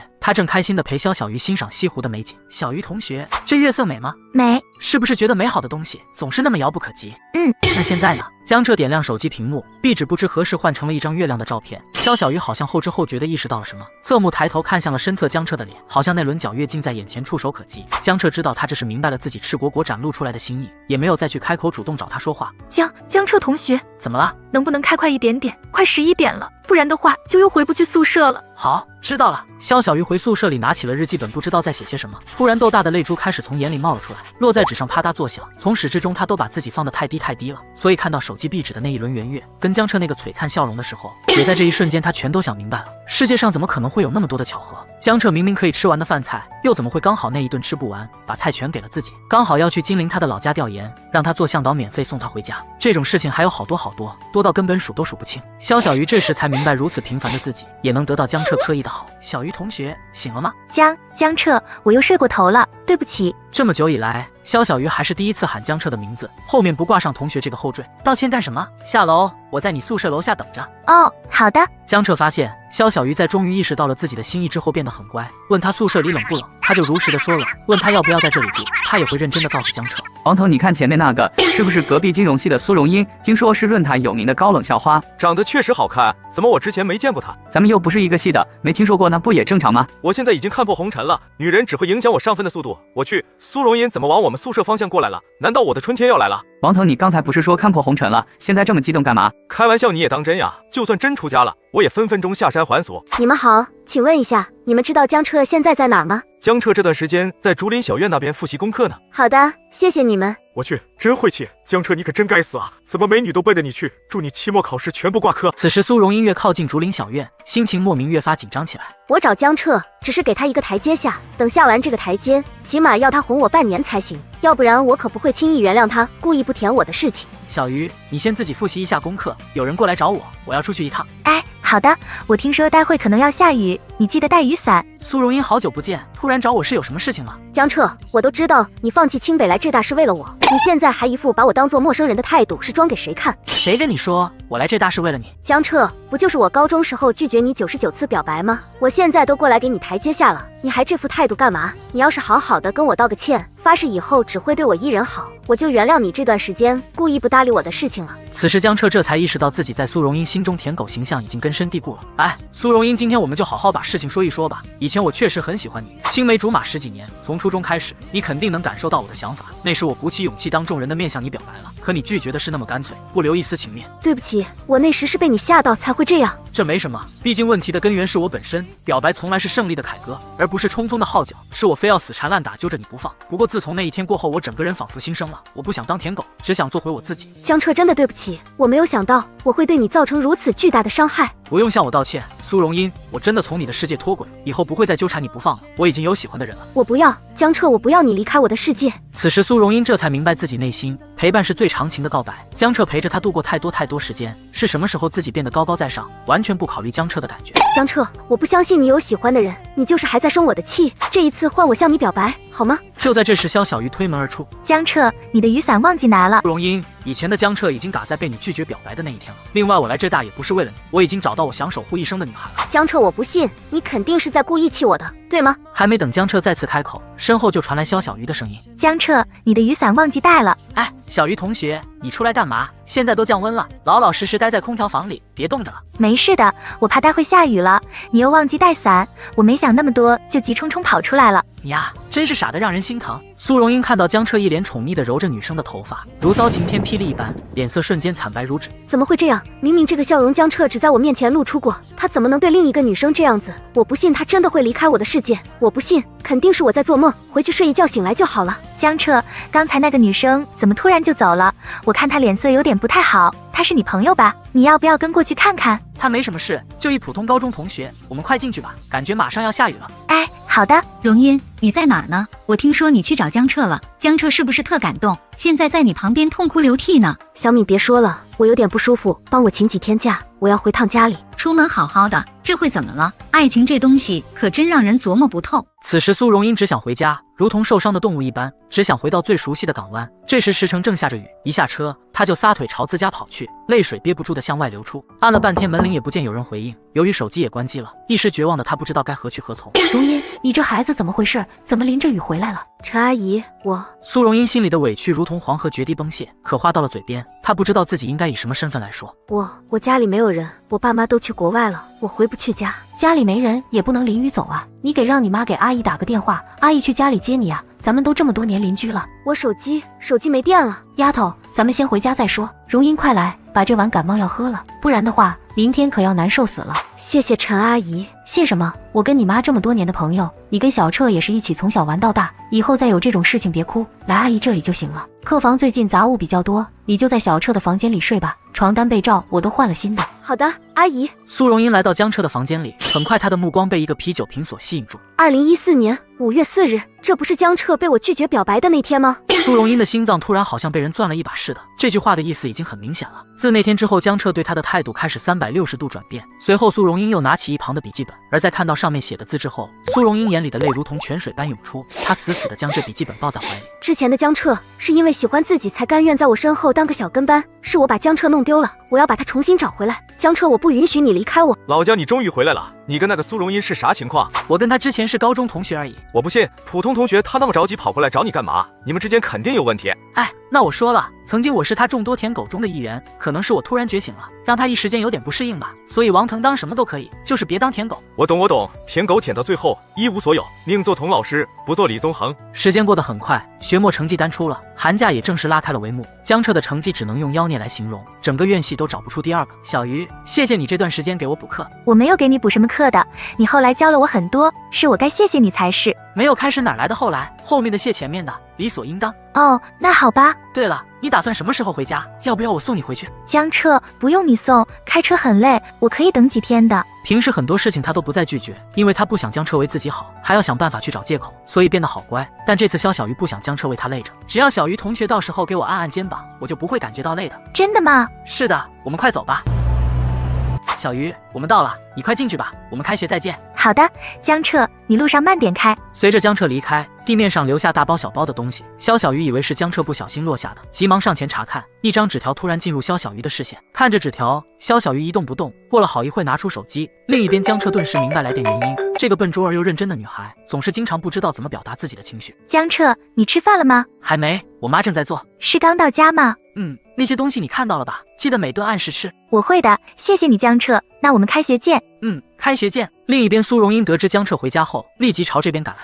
谁呀？一直敲门。苏荣英，怎么是你？放寒假不好好在家待着找我干嘛？江彻，今天咱们高中群里举办同学聚会，你去吗？我就不去了，你们玩吧。那过完年我们一起返校，我帮你订票，可以吗？不用了，到时候我要去接一个人。是上次给你送伞的那个女孩吗？对。江彻，我哪里不如那个女孩？是我腿不够长，还是身材不够辣？她一个穷丫头能帮你什么？只要你答应跟我在一起，我给你买保时捷911，100公里加速4秒，怎么样？苏荣英，你很好，但错过就是错过了。上次我已经说得很清楚了，何必这样子搞得大家颜面都不好看？我还有事就先走了。江彻，没有我的允许，骑士是不可能离开公主身边，我就不信我比不上一个肖小鱼。老姜，你丫的是怎么做到舔狗逆袭的？现在换成苏校花追你了，这高中群里艾特你800遍，把咱们之前班长极度的退群了。可能是我突然不追了，让他产生了戒断反应，过段时间就好了。不说这些了，今天广场有一场烟花晚会，咱们反正也没事，要不过去凑凑热闹吧？行。荣英，你看，那是江彻，听说他为了你放弃清北去了浙大，到了大学，江彻是不是还像高中时那般追你？想想就好甜呀。一瞬间苏荣英有些不知所措，这段时间她都在想办法让江彻出来，一直没有成功，现在江彻就在眼前。云云，你可以帮我一个忙吗？什么事？你就说吧。我跟江彻闹了一点矛盾，他现在不想理我，你可以去叫陈云松，让他把江彻带过来吗？小问题，我这就去。这时一颗巨大的烟花在空中炸开，江彻拿着手机拍下了这一幕，将照片发给了肖小鱼。哇，这烟花好漂亮呀，可惜我们这边没有人放烟花。看着手机上的消息，江彻突然觉得索然无味，烟花有什么意思？重要的是一起看烟花的人。高宇，你找我有什么事？荣英找江彻有点事，你可以帮我把江彻带过来吗？待会我请你吃顿宵夜。陈云松，你就帮忙嘛。我是那种一顿饭就能收买的人吗？我兄弟好不容易不当舔狗了，我可不想再看到他重蹈覆辙，你们加油。陈云松，你这人怎么这样呀？云云，我们走吧，我突然有点不舒服，想回去休息了。咱们不理他，一个江彻而已，可不值得咱们这种小仙女低头。小彻，你知不知道高云刚才喊我干嘛？看上你了？滚啊！说正经的呢。那你说吧。高云喊我是要让我帮他个忙，让你过去找苏校花。你怎么说的？我怎么可能让我兄弟重新当回舔狗？肯定把他们拒绝了。干得漂亮，跟我走，为父带你去体验下男人的浪漫。义父，当真？24K 纯真，我什么时候骗过你？江彻，我圈你大爷的！大爷，我不是在说您，麻烦您轻一点。之后陈云松回到家，连着做了2个梦，都没想明白一件事：为什么盲人按摩半夜9点还不关门？江彻，我再信你一句话，我就是狗。另一边，肖小鱼站在自家屋顶上眺望着远方，他也想拍一张烟花的照片跟江彻分享，可等了好久都不见得有人放。突然，一朵巨大的烟花在他的头顶上炸开，仿佛要将世界都照亮一般。肖小鱼想要拍下这绽放的烟花，可他的老人机拍出来的照片却是黑漆漆的，神情失落的他真的好想跟江彻分享自己所看到的美好。小鱼，烟花美吗？啊！随即又是一颗烟花炸开，刚刚那种好看，还是这种好看？肖小鱼愣了好几秒，忽然转身撒腿就朝着院外的方向跑去。胡同巷子依旧漆黑无比，可是就在他出来的下一秒，又有一道手电筒的光芒亮起，将他的全世界都照亮。光芒后面依稀可见江彻那张笑得无比灿烂的俊朗脸庞。江彻，这么晚了，你怎么过来了？晚上开车很危险的。我来的原因是因为这里有只小鱼说有一点点的想放烟花，跟我走了。江彻拉着他到了附近的一处小广场上，空地上摆放着许多各式各样的烟花。小鱼点吧，没事，我在呢。好。下一刻，漫天烟花璀璨而绚烂，烟花下站着的2人牵在一起的手，不知何时已经十指紧扣。真的好美啊！江彻看着肖小鱼的侧脸，笑得格外开心。看烟花不重要，重要的是一起看烟花的人。而突然，身旁的肖小鱼拱了他一下，接着芳香钻入鼻孔，他的脸处碰到了一片冰凉。下一刻，肖小鱼要逃，江彻一把拉住了他。小鱼，烟花还没放完哦，别跑了，好好看着。哦，对了，江彻这么晚了，要不你来家里睡吧？睡你的房间？哎呀，不是，我是说我去跟我妈一起睡，你在我的房间里睡。好了，不逗你了，这么晚我就不去家里了，晚上有一班飞机我直接回去了，等年后再来看你，记得给我准备好吃的。那我肯定会做很多好吃的等你。看着江彻远去的背影，肖小鱼满眼蕴含着许多的不舍。小鱼，我已经52天13小时14分钟没有吃到你做的饭了，突然好想念啊。那我要不提前返校好了。不用，你在家好好再陪阿姨待几天吧。那你想吃怎么办？没事，我自己来想办法，你快睡吧。肖小鱼睡得早，一睁眼就看到江彻昨天晚上最后还给自己发来一句晚安。江彻，对不起，昨晚我睡着了，忘记回你消息了。没事，快来吃早餐吧。肖小鱼愣了一下，突然意识到了什么，连忙拿起衣服。他第一次感觉穿衣服需要这么长的时间。小懒猪可算起床了，快来吃早饭，要不待会儿凉了。江彻，你怎么会在这里？昨天不是跟你说了吗？想吃你做的饭了。我想的办法就是跑过来吃，我机智吧？肖小鱼看着江彻，眼眶一圈泛起了粉红色，强忍住眼眶没有流下泪水，连忙转身去厨房盛起了饭。小彻，你们今天就回学校吗？不能，阿姨，开学还有几天，不急着走。行，中午让小鱼做饭，我腌了一只鸭子，晚上也就能吃了。那我就先去店子上班了。周莲意识到江彻来家里说是想吃饭了，但更多的是想做饭的人了。还有一个原因，就是为了回去的时候把肖小鱼载回学校里。另外说在家多待几天，也是想让肖小鱼多陪陪他们。这时饭桌上只剩下了江彻跟肖小鱼2个人。小鱼怎么一直扒饭不吃菜？这哪里有味道？哦，我这就夹菜。待会吃完饭，我们出去溜溜弯怎么样？好呀。2人并肩继续朝前走去。走着走着，肖小鱼的手一直不经意间碰到江彻的手背。江彻侧目看向他，灿然笑着，一把将那只不停碰到自己的小手攥进了手心。小鱼，想牵着我就直接说，我又不是不让你牵着。我待会我们买些东西回去做饭吧，多做一些，我给你帮忙。不用帮忙，我自己就可以的。可是我觉得你会累着。好吧。肖小鱼家厨房不大，2个人站在厨房里几乎是肩膀挨着肩膀。一下午，肖小鱼一个劲的走神，就连这顿饭怎么吃完的，他都不怎么记得。阿姨，你啥时候换的新手机啊？之前那旧的呢？旧的卖了，每次我换新后都把旧的放在转转 App 卖了回去，这平台靠谱。我那台 iPhone 13都还卖了3000多呢，主要是下单就有人上门来收，那还挺方便的。当然了，关键是回收价很公道，打钱又快又干脆。总之，听我的，回收平板笔记本 Switch， 去转转就对了。行，那我改天就去看看。江彻，今晚你就在我房间里睡吧。我去睡了，那你睡哪儿呢？我去我妈的房间里睡就好了。那好的。可过了一会，肖小鱼又从周莲的卧室里走了出来。怎么了，小鱼？我妈的床上放着好多准备要缝的被子，她睡着了，我怕搬的话会把她吵醒。那你就到房间里睡吧，我去车里睡一晚就好。江彻笑着起身就要走出屋子，在经过肖小鱼身边的时候，肖小鱼的小手却是拽住了他的衣角。车里不舒服，别去车里了，床蛮大的，我们盖2床被子也没关系的。江彻愣住了，挑着眉头看着他，一把将低着头的小鱼抱紧在怀里。小鱼，我要被你可爱死了怎么办？不过我还是回车里睡吧，你快去休息吧。肖小鱼不知道自己是怎么从江彻的怀抱里出来的，躺在床上，他整个人都还处于这宕机状态。第二天一醒来，整个世界都变了模样，整个精灵被银装素裹。江彻，下雪了。是呀，下雪了。小鱼看招。下一刻，一个指甲盖大小的雪球朝他飞了过去。呀！眼疾手快的他反手揉了一个不算太大的雪球，可是抓着那雪球，他却并没有朝着江彻丢过去。他觉得这个雪球有些大了，可能会砸疼他。小鱼为什么不丢我？太大了，砸到了你会疼的。傻不傻？我不会躲吗？可是万一你没有躲过去呢？江彻无言，双臂用力将他抱得更紧更紧。你可真是一个傻丫头。我可不傻，我可机智了。是，机智的傻丫头。我们要返校了，待会回去把行李收拾一下吧。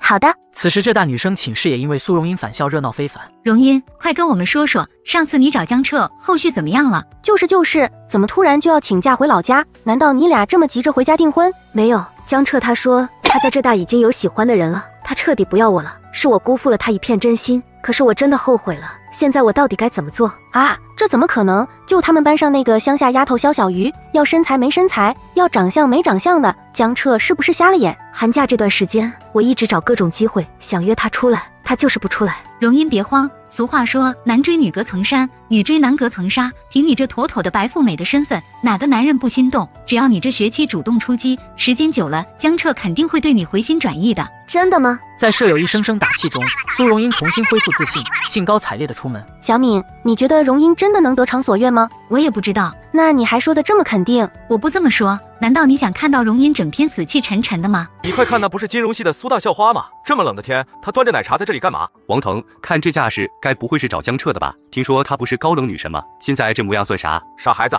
这世界上哪有什么高冷女神？她们只不过只是对你高冷罢了。别说了，你38度的嘴怎么能说出这么冰冷的话来？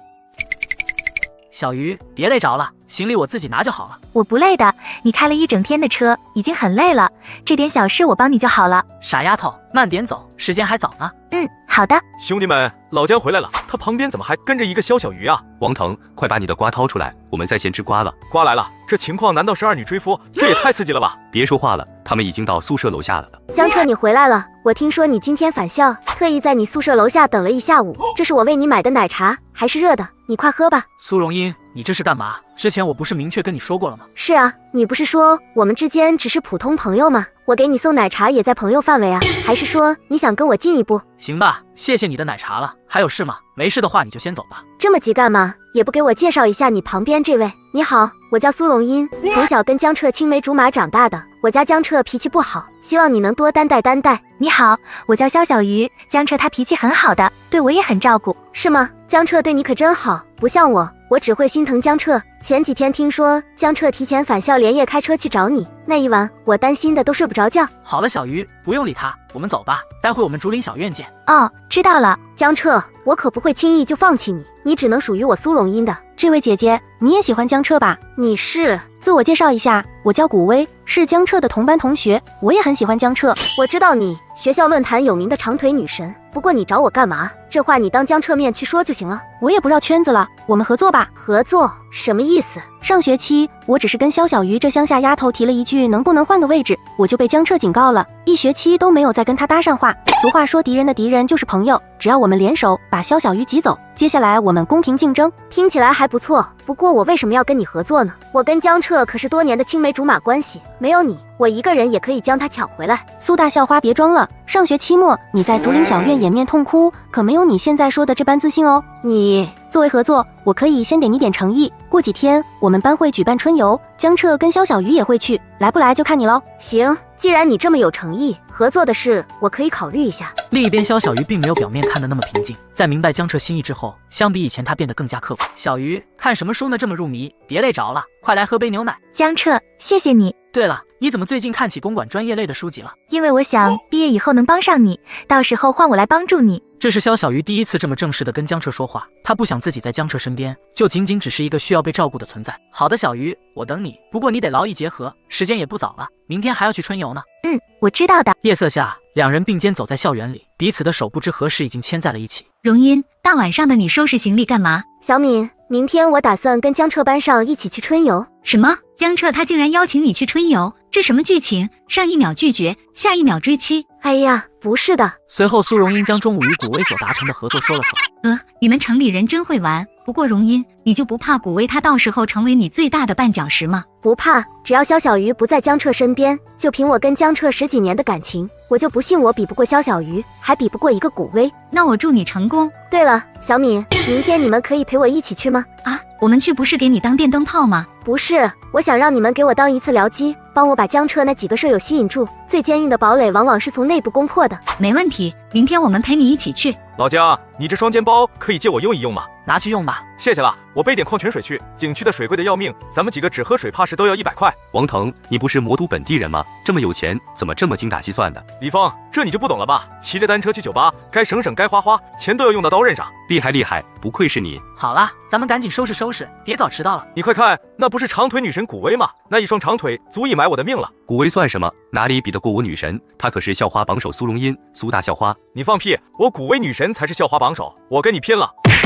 江彻看到了没？我的魅力可不是一个乡下丫头萧小鱼所能比的。江彻，要不要我陪你？我来过一次西湖景区，可以给你当导游哦。谢谢你，古威同学，不用了，我有萧小鱼就够了。江彻，那我们一起吧。我昨天晚上查了半夜攻略，对这里还是有所了解的。苏荣音，你说你昨天搜了攻略？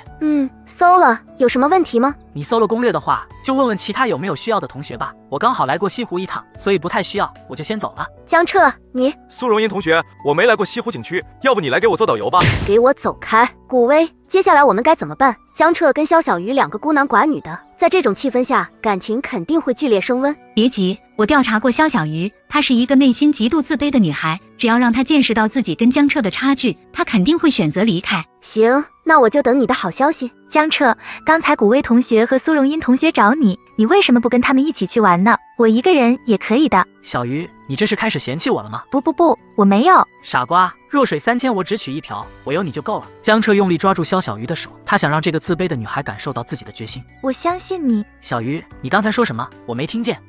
我没说什么。对了，我给你带了个好东西，这糖酸溜溜甜滋滋，味道可是一绝。是吗？那我尝尝。小鱼，我们一起拍个照吧。好呀。江彻找了个角度，而就在马上要拍照的前一秒，江彻突然伸头亲了萧小鱼的脸一下，萧小鱼疼就红了脸，低下头去的前一刻被手机捕捉定格。照片中的两人仿佛让整片令无数文人墨客留下浓墨重彩的风景都全部黯然失色。萧小鱼，你这个狐狸精，有我古威在，你休想跟江彻过2人世界。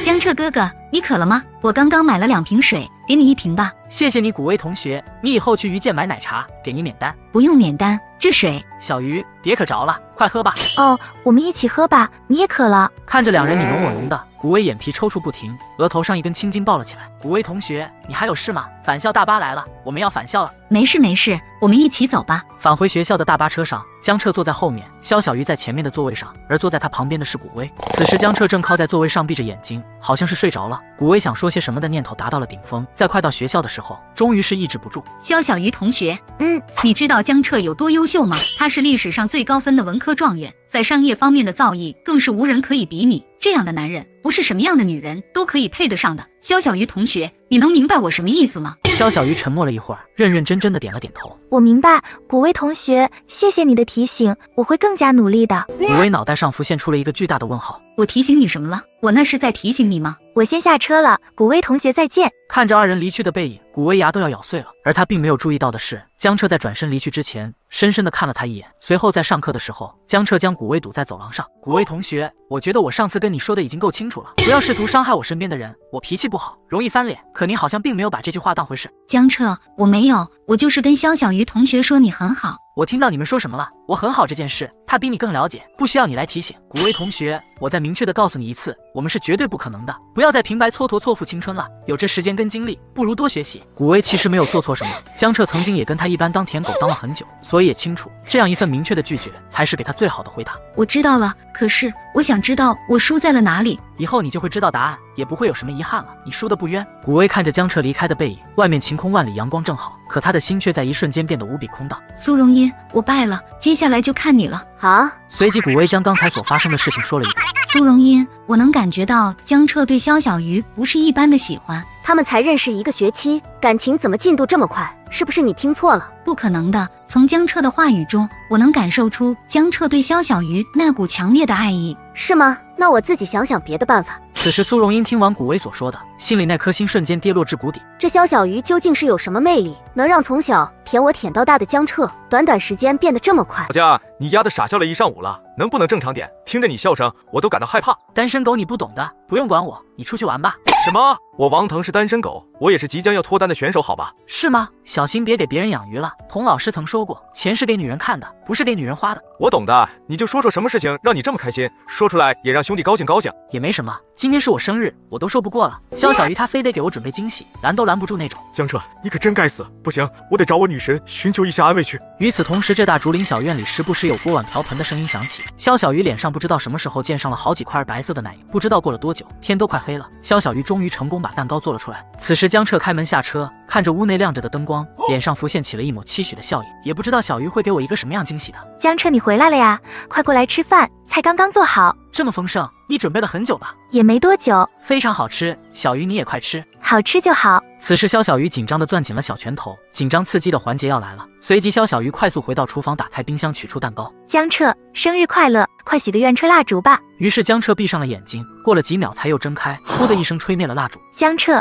这个送给你。江彻接过一看，是一根红绳制作的手链，绳子编织的无比精致，而在绳子的中间位置拴着一个小小的骰子，透过骰子里面放着的是一颗红豆。玲珑骰子安红豆，入骨相思之不知。此时萧小鱼突然上前一步，踮起了脚尖，一如那日在漫天烟花的盛放下，只不过这一次落下的地方不再是江彻的脸颊，好像过了好久好久，但又好像只是一个转眼。在萧小鱼已经有些喘不上来气，江彻才终于放开了他。缺氧的小鱼得以呼吸，但他根本来不及思索半分，下巴几乎要埋进胸里，转头就冲进了卧室。江彻敲了敲萧小鱼卧室的房门，里面没有任何回应，但江彻知道萧小鱼在听。小鱼，你的生日礼物我很喜欢。前世江彻宁愿相信秦始皇还活着，也不相信世界上居然会有这么可爱的女孩子，而现在他信。哟，王腾，你怎么知道小鱼今晚亲手为我做了一个蛋糕，还为我编织了一个手链？老江，你没事吧？我有开口吗？这一晚王腾玩了一晚上的亚索，只要意得够快，悲伤就追不上他。荣音，不好了。怎么了，小米？上次跟你一起去春游，江彻宿舍那个叫王腾的就一直喊着追我，昨晚跟我发了一长条消息，说萧小鱼跟江彻做了蛋糕，还送了他编织好的红绳。萧小鱼他这是妥妥的在宣示自己的主权呢。小米，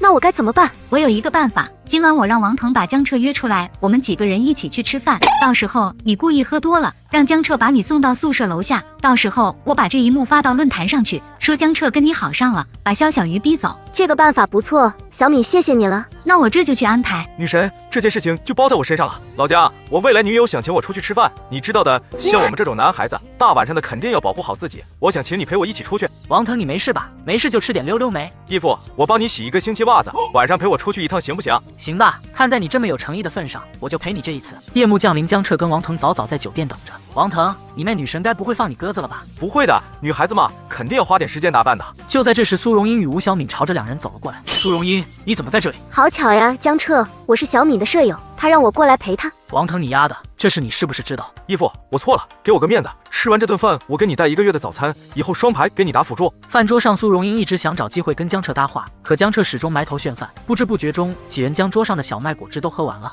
此时，吴小敏朝王腾使了一个眼色。老江，待会你送咱们苏校花回宿舍吧，我还要陪小敏买点东西去。是啊，江彻，我看荣音有点喝多了，这么晚了，一个女孩子家也挺危险的。你们俩认识这么多年了，你也不忍心看到她受欺负吧？行吧，我送她回去，到了我给你们发个消息。一路上，江彻扶着苏荣英回到女生寝室楼下。宿舍到了，我知道你没醉。不，我就是醉了。江彻，我真的后悔了。我要是高中毕业那天答应你的表白，我们现在会不会在一起？过去的事就让它过去吧，我们要朝前走。我不要，我不想朝前走，我们回到从前好不好？这次换我来追你，好吗？苏荣英，我已经有喜欢的人了，他现在就是我的全世界。下一秒，苏荣英踮起脚尖将头伸了过来。苏荣英，你想干嘛？我不是那种人。另外，我已经有喜欢的人了。此时，一旁突然响起一阵脚步声。江彻，这么晚了，你怎么在这里？小鱼，你听我说，我舍友王腾喜欢的一个女生刚好是苏荣英寝室的。刚才我们一起吃饭，苏荣英有点喝多了，我帮忙把她送回来。谁知道她突然对我发酒疯，还好被我拦住了。没事的，我相信你，江彻。对了，苏荣英，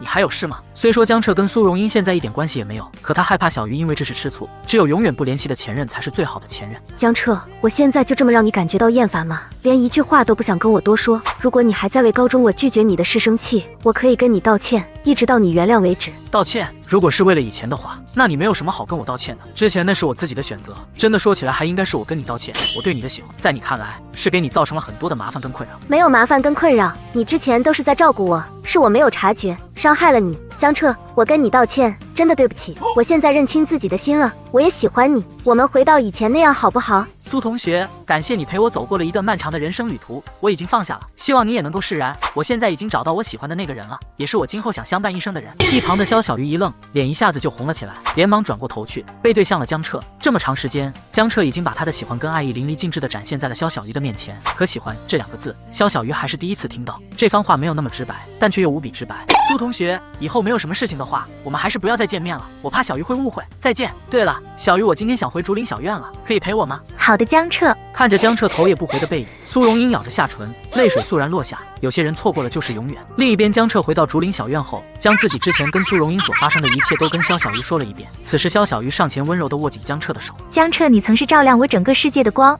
如今我也想成为能照亮你黑暗的一束光。小鱼，你知道我生日那天许的愿望是什么吗？我的愿望是希望我们能永远在一起。看着江彻的肖小鱼，一双美眸缓缓睁大。你是赋予我许愿权利的神明，我的愿望也只有你能实现。肖小鱼同学，做我女朋友好不好？这一刹那，肖小鱼的耳边不再有任何的声音，只剩下了江彻一个人。此时此刻，他的大脑一片空白，让他根本不知道应该如何是好，因为他也早就想跟江彻永远在一起了。不是愿望，而是打算，这是他对自己未来整个人生的规划。而江彻的告白，是给予了他心底里潜藏着那份深沉的爱意，最热烈的回应。原本应该羞怯难当的他，此刻看着江彻的眼睛，没有一丝一毫的闪躲。神明说让江彻的愿望实现。江彻笑了，下一刻，他一把将他抱进了怀里，紧紧相拥。告白从来都不该是孤注一掷的豪赌，而是胜利者的凯歌。所以小鱼，你现在是神明，还是我的女朋友呢？我是你的女朋友，我才不是什么神明呢。江彻，你才是我的神明。小鱼，余生请多指教。哎呀，我要去洗漱睡觉了，江彻，明天见。肖小鱼在躺下之前看了衣柜一眼，眼神变得笃定无数。这里都是江彻曾为他买过的衣服。小鱼，醒了没？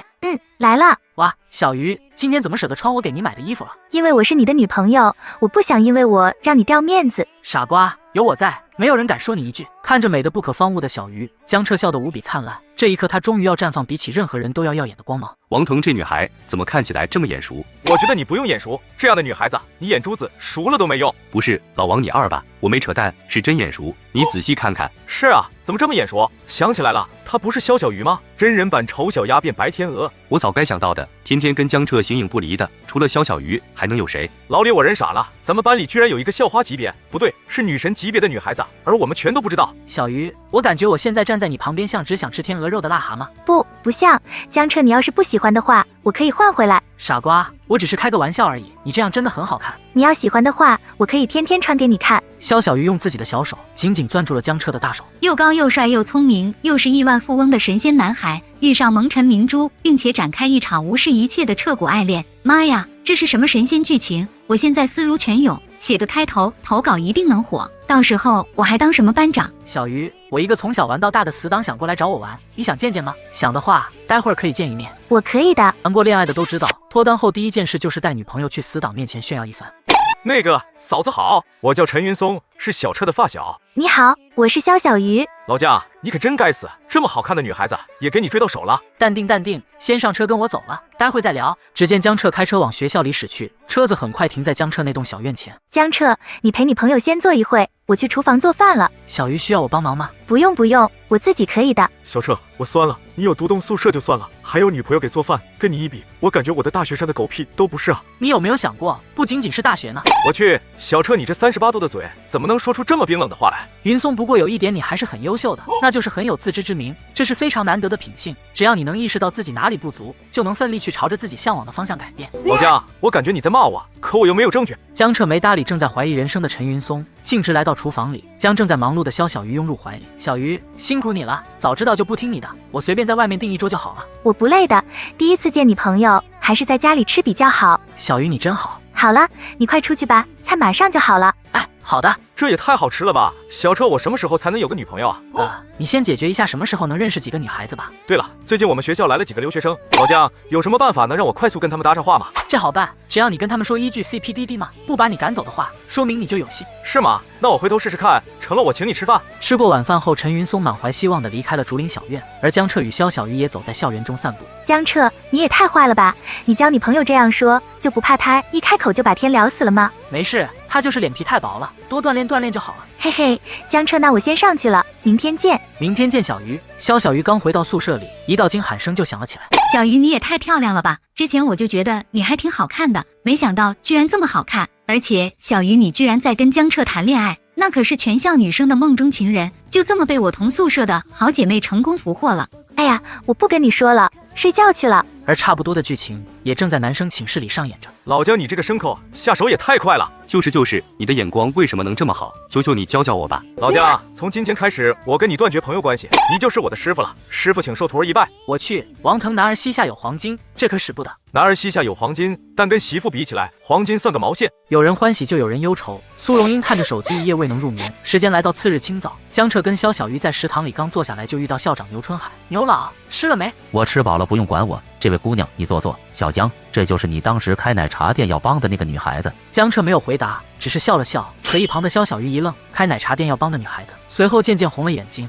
他好像将一些事情都想明白了。肖小鱼闷头吃饭，想借此压着想要掉眼泪的情绪。牛老今个有事找我，是有件事需要你帮个小忙。这不是过段时间又要高考了吗？我想让你帮忙做一下招生宣传。没问题，我待会儿刚好准备去公司一趟，正好顺带把招生视频做出来发了。行，那辛苦你了。嗨，这有什么辛苦的？等到时候效果好了，给我个保研的名额就成。你小子是真不能沾，一沾就要掉皮呀。不过你不是已经保研了吗？话音未落，牛春海看了一眼对面的肖小鱼，下一秒明白了原因。这个没什么问题，但前提要符合条件。到时候让你们导员把这姑娘的资料档案第一份给我。好的，多谢牛老了。好了，那我就不打扰你们了。肖小鱼抬起头，圆圆的眸子里满是错愕，看着牛春海离去的背影，反应了过来。江彻，这个保研的名额是给我要的吗？对呀，看来我们家小鱼还是挺聪明的。江彻，我突然感觉我好幸运，从开学遇到你以后，我的生活就因为你的到来变得截然不同了。肖小鱼不知道的是，江彻对他的预谋并不是从刚刚开学的时候，江彻的预谋已经隔了整整一辈子。鱼见奶茶店也好，林渊县鱼平台也好，所有的鱼都是肖小鱼的鱼。傻丫头，遇见你才是我的幸运，不是说要毕业以后要过来帮我吗？这就是一个很好提升自己的机会。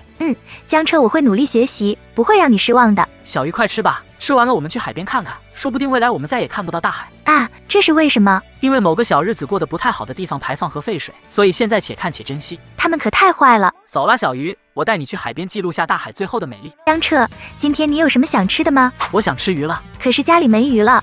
你想吃什么鱼？我这就出去买。不用出去买，家里这不是有一条现成的鱼吗？在哪里？我怎么没看到呀？它就在我身边。肖小鱼一下子腾红了脸，低下头不敢直视江彻。不逗你了，小鱼，待会我们随便吃点就好了。哦，那你这次小长假打算什么时候回家？肖小鱼抬头看向身旁的江彻，眼里充满了不舍。热恋期的情侣哪怕只分开一天，都如同1年之久。下午就走？下午就走吗？要带什么东西？我去帮你收拾一下。带上你好不好？江彻一把抓住肖小鱼的小手，带上你，咱们一起回金陵吧。我爸妈去京城旅游了，我不着急回去，到时候去你家住几天，你不会介意吧？二人对视着，气氛突然变得奇怪了起来。就在这时，好友陈云松打来电话。陈云松，你要是不给我一个合理的解释，信不信我现在把你狗头锤？怎么火气这么大？这不是马上放小长假了，咱们去网吧一起上分。我最近亚索贼忙。上次你不是说想要脱单吗？怎么又开始上起分来？女人只会影响我上分的速度，你之前不是曾说过吗？心中无女人，上分自然神。我下面一句话你是真没有听进去，让你心中无女人，不是让你身边没女人。老姜，我悟了，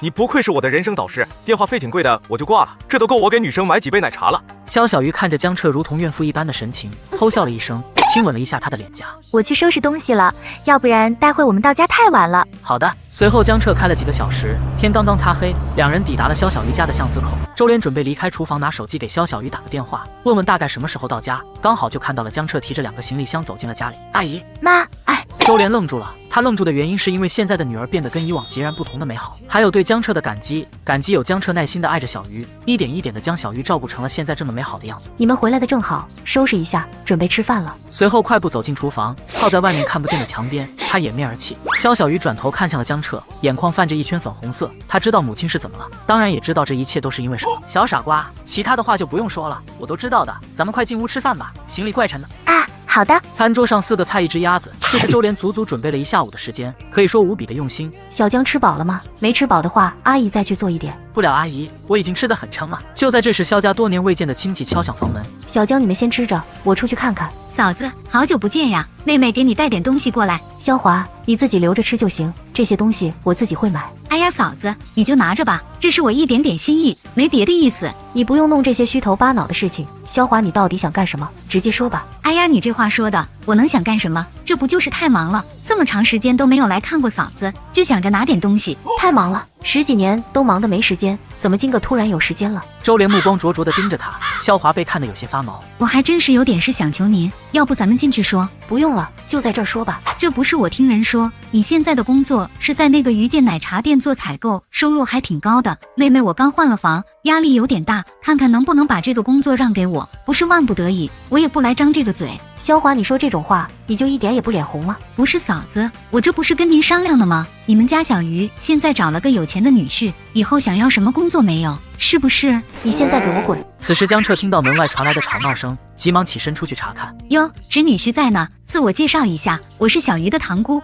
你给我走远点，别脏了我阿姨家的路。萧华的表情陡然凝固，想要泼妇骂街，但江彻开的车都上百万的身份摆在这儿，他几次张嘴，最后还是扯着嘴角笑了起来。年轻人火气就是大，那堂姑就先走了，等改天再来。见江彻出来了，萧母连生气都忘了，她不愿意让江彻见到这种场景。阿姨，别生气，为了这种人不值得，我们先回屋歇歇。好的。萧母松了一口气，原生家庭带给萧小鱼的已经太差了，她真的不想再给江彻添更差的印象。可转念一想，他们本来就已经足够差了，可江彻又哪里有因此苛待过小鱼儿分毫？阿姨，这种泼皮无赖，打打不走，骂骂不跑，我跟小鱼走了之后，他指不定还要怎么纠缠。小彻，那我们该怎么办？想要解决这种麻烦，办法只有一个，您跟我们一起去杭城。可还没等他们开口说什么，江彻就又分析了起来。首先是能远离这种麻烦，今天多个堂姑，明天可能就多个叔伯。再者就是在杭城的话，小鱼就能随时看到你们，你们照顾小鱼也更方便。这样吧，阿姨您也可以想一想。分析完之后，江彻没有给他们拒绝的机会，就起身回了萧小鱼的房间里。妈，您到时候把奶奶接上，搬去杭城吧。我知道，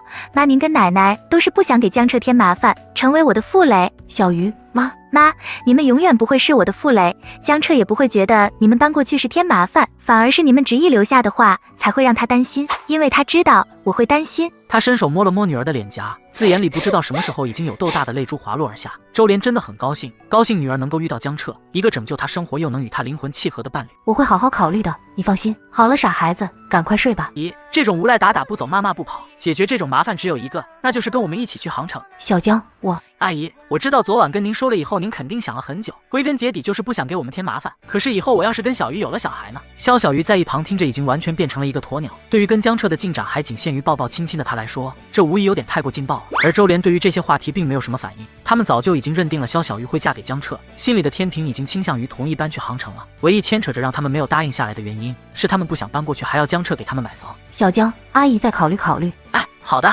江彻看出了他们的想法，笑着扒起了饭，没有再多说什么。对了，小鱼，刚刚你一个叫杨琴的高中同学来过，留了一个手机号码，让你回过去。妈出去上班了。哦，好的。萧小鱼眼睛有些茫然，上学时因为他的性格使然高中整整3年都没有几个太相熟的人，更别说朋友了。犹豫了一会，还是打了过去。小鱼，我是杨倩，好久没联系了，最近还好吗？我挺好的，谢谢了。不知不觉我们已经毕业1年了，就说举办一次同学聚会，大家都说去，就问你要不要一起。听完，萧小鱼有些社恐地看向江彻，江彻上前攥住他的小手。小鱼，不要因为任何人任何事委屈自己，遵循自己内心的想法就好，想去就去，不想去的话那就直接拒绝。谢谢你江彻，不过我还是想去参加一下。小鱼，你是要参加吗？待会我把饭店位置发给你。其实萧小鱼内心是不想去的，对他这个小社恐而言是一个不小的灾难，哪怕都是以前的同学。江彻说不用他帮什么，只要他在就好，可是他还是要努力的做出改变，因为他想要江彻拥有一个更好的女朋友。去参加个同学聚会并不能让他变好什么，可是能让他在一次次的经历里变得更勇敢。小鱼，进去吧，我就在外面等你，有什么事跟我打电话。谢谢你江彻。没事，快进去吧。此时交谈声嘈杂的包厢里，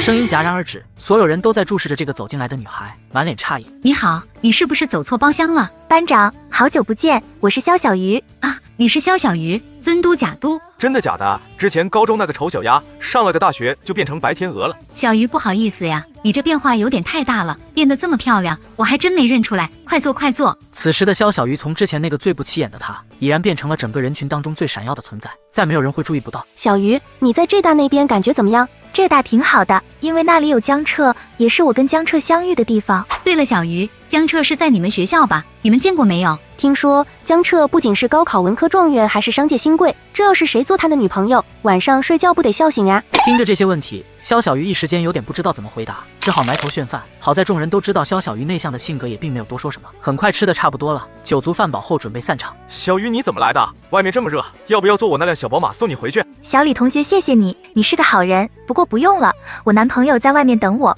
肖小鱼起身礼貌地点了一下头，朝着包厢外走去。众人面面相觑了一番后，纷纷跟上。他们现在都想看看肖小鱼的男朋友长什么样子。傻丫头，怎么跑过来的？不热吗？我怕你在楼下等着急了。傻瓜别动，你头上还出着汗呢，我给你擦擦。哦，小鱼，你知道一个女生在男生面前闭上眼睛代表什么吗？唰的一下，肖小鱼睁开眼睛，往后退了一步。江彻，在这里不行的，好多人看着呢。嘿嘿，行了行了，不逗你了，看你红的都要冒蒸汽了，快上车，我们回家吧。此时一旁跟着下来的众人都亚麻呆住了。我去，肖小鱼男朋友竟然开着1000多万的车，还傻傻在楼下等了他几个小时。我要有这车，不得天天保温杯里泡枸杞呀！突然觉得小鱼有种变成了童话故事女主角的感觉，羡慕的话不知道该怎么说了。3天时间过得很快，一转眼到了分别的时候。江彻，开车路上注意安全，到家了记得发消息。知道了，小鱼，等过2天我过来接你一起返校。哎，好的。看着车子驶离，肖小鱼还带着笑意的脸上，神情明显可见的变得颓然了起来。小鱼，干嘛这么沮丧？你跟小彻的日子还长呢，短暂的分别只是为了更好的重逢。妈，我知道的。他知道这个道理，他也一直在告诉自己这一点，努力不让自己不开心，导致江彻难过。可真的看到江彻走了，他的情绪又哪里能控制的？小鱼，想我了没？如果想我的话，我可能会很快就会出现在你的面前哦。那你忙不忙？除了忙着想你之外，一点事情也没有。我想你了。那有多想呢？超级想。小鱼，那你出来吧。肖小鱼愣了一下，下一秒他跑出屋子，江彻就站在院子里，笑意盈盈地看着他。这么想我呀？跑得这么快也不怕摔着？不会摔的，我相信你会把我接住。这么想我，为什么不早跟我说？因为我怕你在忙，会打扰到你。傻瓜，那你可以问问我忙不忙呀？我怕你现在不忙，可忙起来的时候会挂念，影响到你，我也帮不上你什么，还给你添麻烦。江彻抓着他的小手愈发用力，这是什么跌落人间的天使？你跟我在一起，你什么都不用怕，你不会影响我，更不会给我添麻烦。还有，不要去想你帮不上我什么，有你在我身边比什么都强。江彻，我知道了。江彻上前环抱住了他，头顶的阳光灿烂，正如相拥在一起的他们那份灿烂而光明的未来。小鱼，我们跟阿姨说一声，今天回学校了。好的。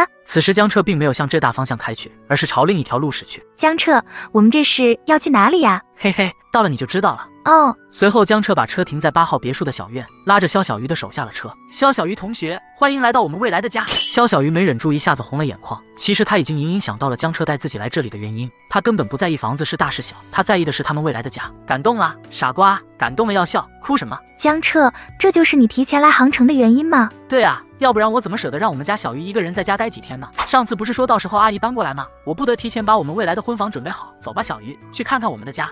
肖小鱼睁大着眼睛，新奇地看着所有一切，脑海里想象到的却全部都是以后跟江彻一起在这里生活会该是什么样子。小鱼，喜欢吗？喜欢。不过还有一件事情我想告诉你，我爸妈来杭城了，中午左右抵达的航班。啊，那我现在去给阿姨他们收拾一下房间。小鱼，你准备好跟我一起去见他们了吗？他们一定很喜欢你，我已经有点迫不及待的想让他们见到你了。肖小鱼还没有准备好，一点也没有，他本身就社恐，见江彻父母带给他的压力又太大，可听到了江彻的后半段话，他又突然鼓起了莫大的勇气。去，我准备好要去了，但是去之前能不能先回一趟学校？我想去拿点东西。当然能了，我们这就去。另一边，江彻父母刚下飞机。儿子，你今天忙不忙？忙的话就别过来了，我跟你妈回去随便吃点。爸，我今天不太忙，待会儿我还给你们准备了一个惊喜呢。儿子他说什么？他说待会就回去，还要给我们个惊喜。这臭小子不给我们惊吓，我就谢谢他了。嗨，提前有了心理准备，还怕他能吓着我们不成？走吧，回家看看他能整出什么花样来。江彻，你爸妈会不会嫌弃我呀？傻瓜，他们喜欢你都来不及，怎么可能会嫌弃你？就在这时，门外响起开门声，只见江彻父母走了进来。爸妈，阿姨叔叔，你们好。陈飞荣愣了一下，看到肖小鱼站在那里，温温柔柔怯生生的样子，让人一眼就生出一种怜爱感，而且还这么漂亮，让陈飞荣对她的第一印象好到了极点。爸妈，这是肖小鱼，我的同班同学，同时也是你们未来的儿媳妇，我的女朋友。肖小鱼，真好听的名字。我就叫你小鱼吧。肖小鱼被陈飞荣拉着坐到了沙发上，被牵起手的时候，她整个身子都控制不住的僵硬了一下，让陈飞荣更加切实感觉到了肖小鱼的内向，没来由的生出了几分心疼感。我是江彻的妈妈，我叫陈飞荣，这是江彻的爸爸，他叫江丽云。叔叔阿姨，你们好，这是我给你们准备的礼物。好。陈飞荣笑着应了几声，下意识摸了摸裤兜，笑容又逐渐凝固，在肖小鱼看不到的角度使劲剜了江彻一眼。他是第一次经历这种事情，但也知道这到了该给见面礼的时候了。可江彻这突然袭击，他哪来得及准备礼物？我也不知道该准备一些什么。江彻说，叔叔阿姨，你们最近在旅游，喝热水没那么方便，就想着送您个保温杯。杯子是肖小鱼买的最好的，花光了他几乎所有的积蓄，然后又一点点的亲手织了2个杯子套。陈飞荣切实感受到了肖小鱼对他们的用心，拉着肖小鱼的手，小鱼，阿姨跟你道个歉，江彻也没有知会我们一声，让我们都没来得及给你准备什么见面礼。阿姨，没关系的，您不用给我什么见面礼。傻姑娘，这是阿姨应该的，就像你送叔叔跟阿姨礼物，我们这当父母的第一次见到孩子，哪有不给孩子见面礼物的？看着交谈中的老妈跟女朋友，一旁的江彻笑意盎然，而小鱼那乖乖的样子，简直是直戳陈飞荣的心窝。妈，这个够不够惊喜？哼，看在小鱼的面子上，我就放你这臭小子一马。妈，小鱼给你们做好了一桌菜，咱们有什么边吃边聊。小鱼，真是辛苦你了。没事的，阿姨，我先去厨房把菜端出来。陈飞荣看着厨房的方向，好一会儿，转头看向了江彻。你这臭小子，从哪儿骗来的这么好的女孩子？故事要从一个艳阳高照的日子开始说起。那天是我们开课的第一天。臭小子，你能不能好好说话？江彻从头开始讲述，说起了他们的初遇，说着说着，自然而然的也说起了肖小鱼家庭情况。陈飞荣强烈的怜爱更加无以复加到了极点。看到肖小鱼从厨房走出来，陈飞荣踌躇了一下，还是没有忍住，快步走到了肖小鱼面前。小鱼，以后跟小彻一样，你就是我的孩子，无论遇到什么事情，叔叔阿姨都是你另一处遮风挡雨的庇护。阿姨，我知道的。江彻在一旁看着，嘴角已经快要翘到了天上。还有比这一幕更让人感到幸福的时候吗？而到了晚上，江彻送肖小鱼回了宿舍。小鱼，我们毕业以后就订婚吧。我听你的。肖小鱼并没感觉到意外，因为他早早就已经做好了准备了，陪伴江彻一辈子的准备。你可真是个小傻瓜，就不怕哪天我把你骗了吗？你不会的，我相信你。我爱你，小鱼。江彻，我也爱你。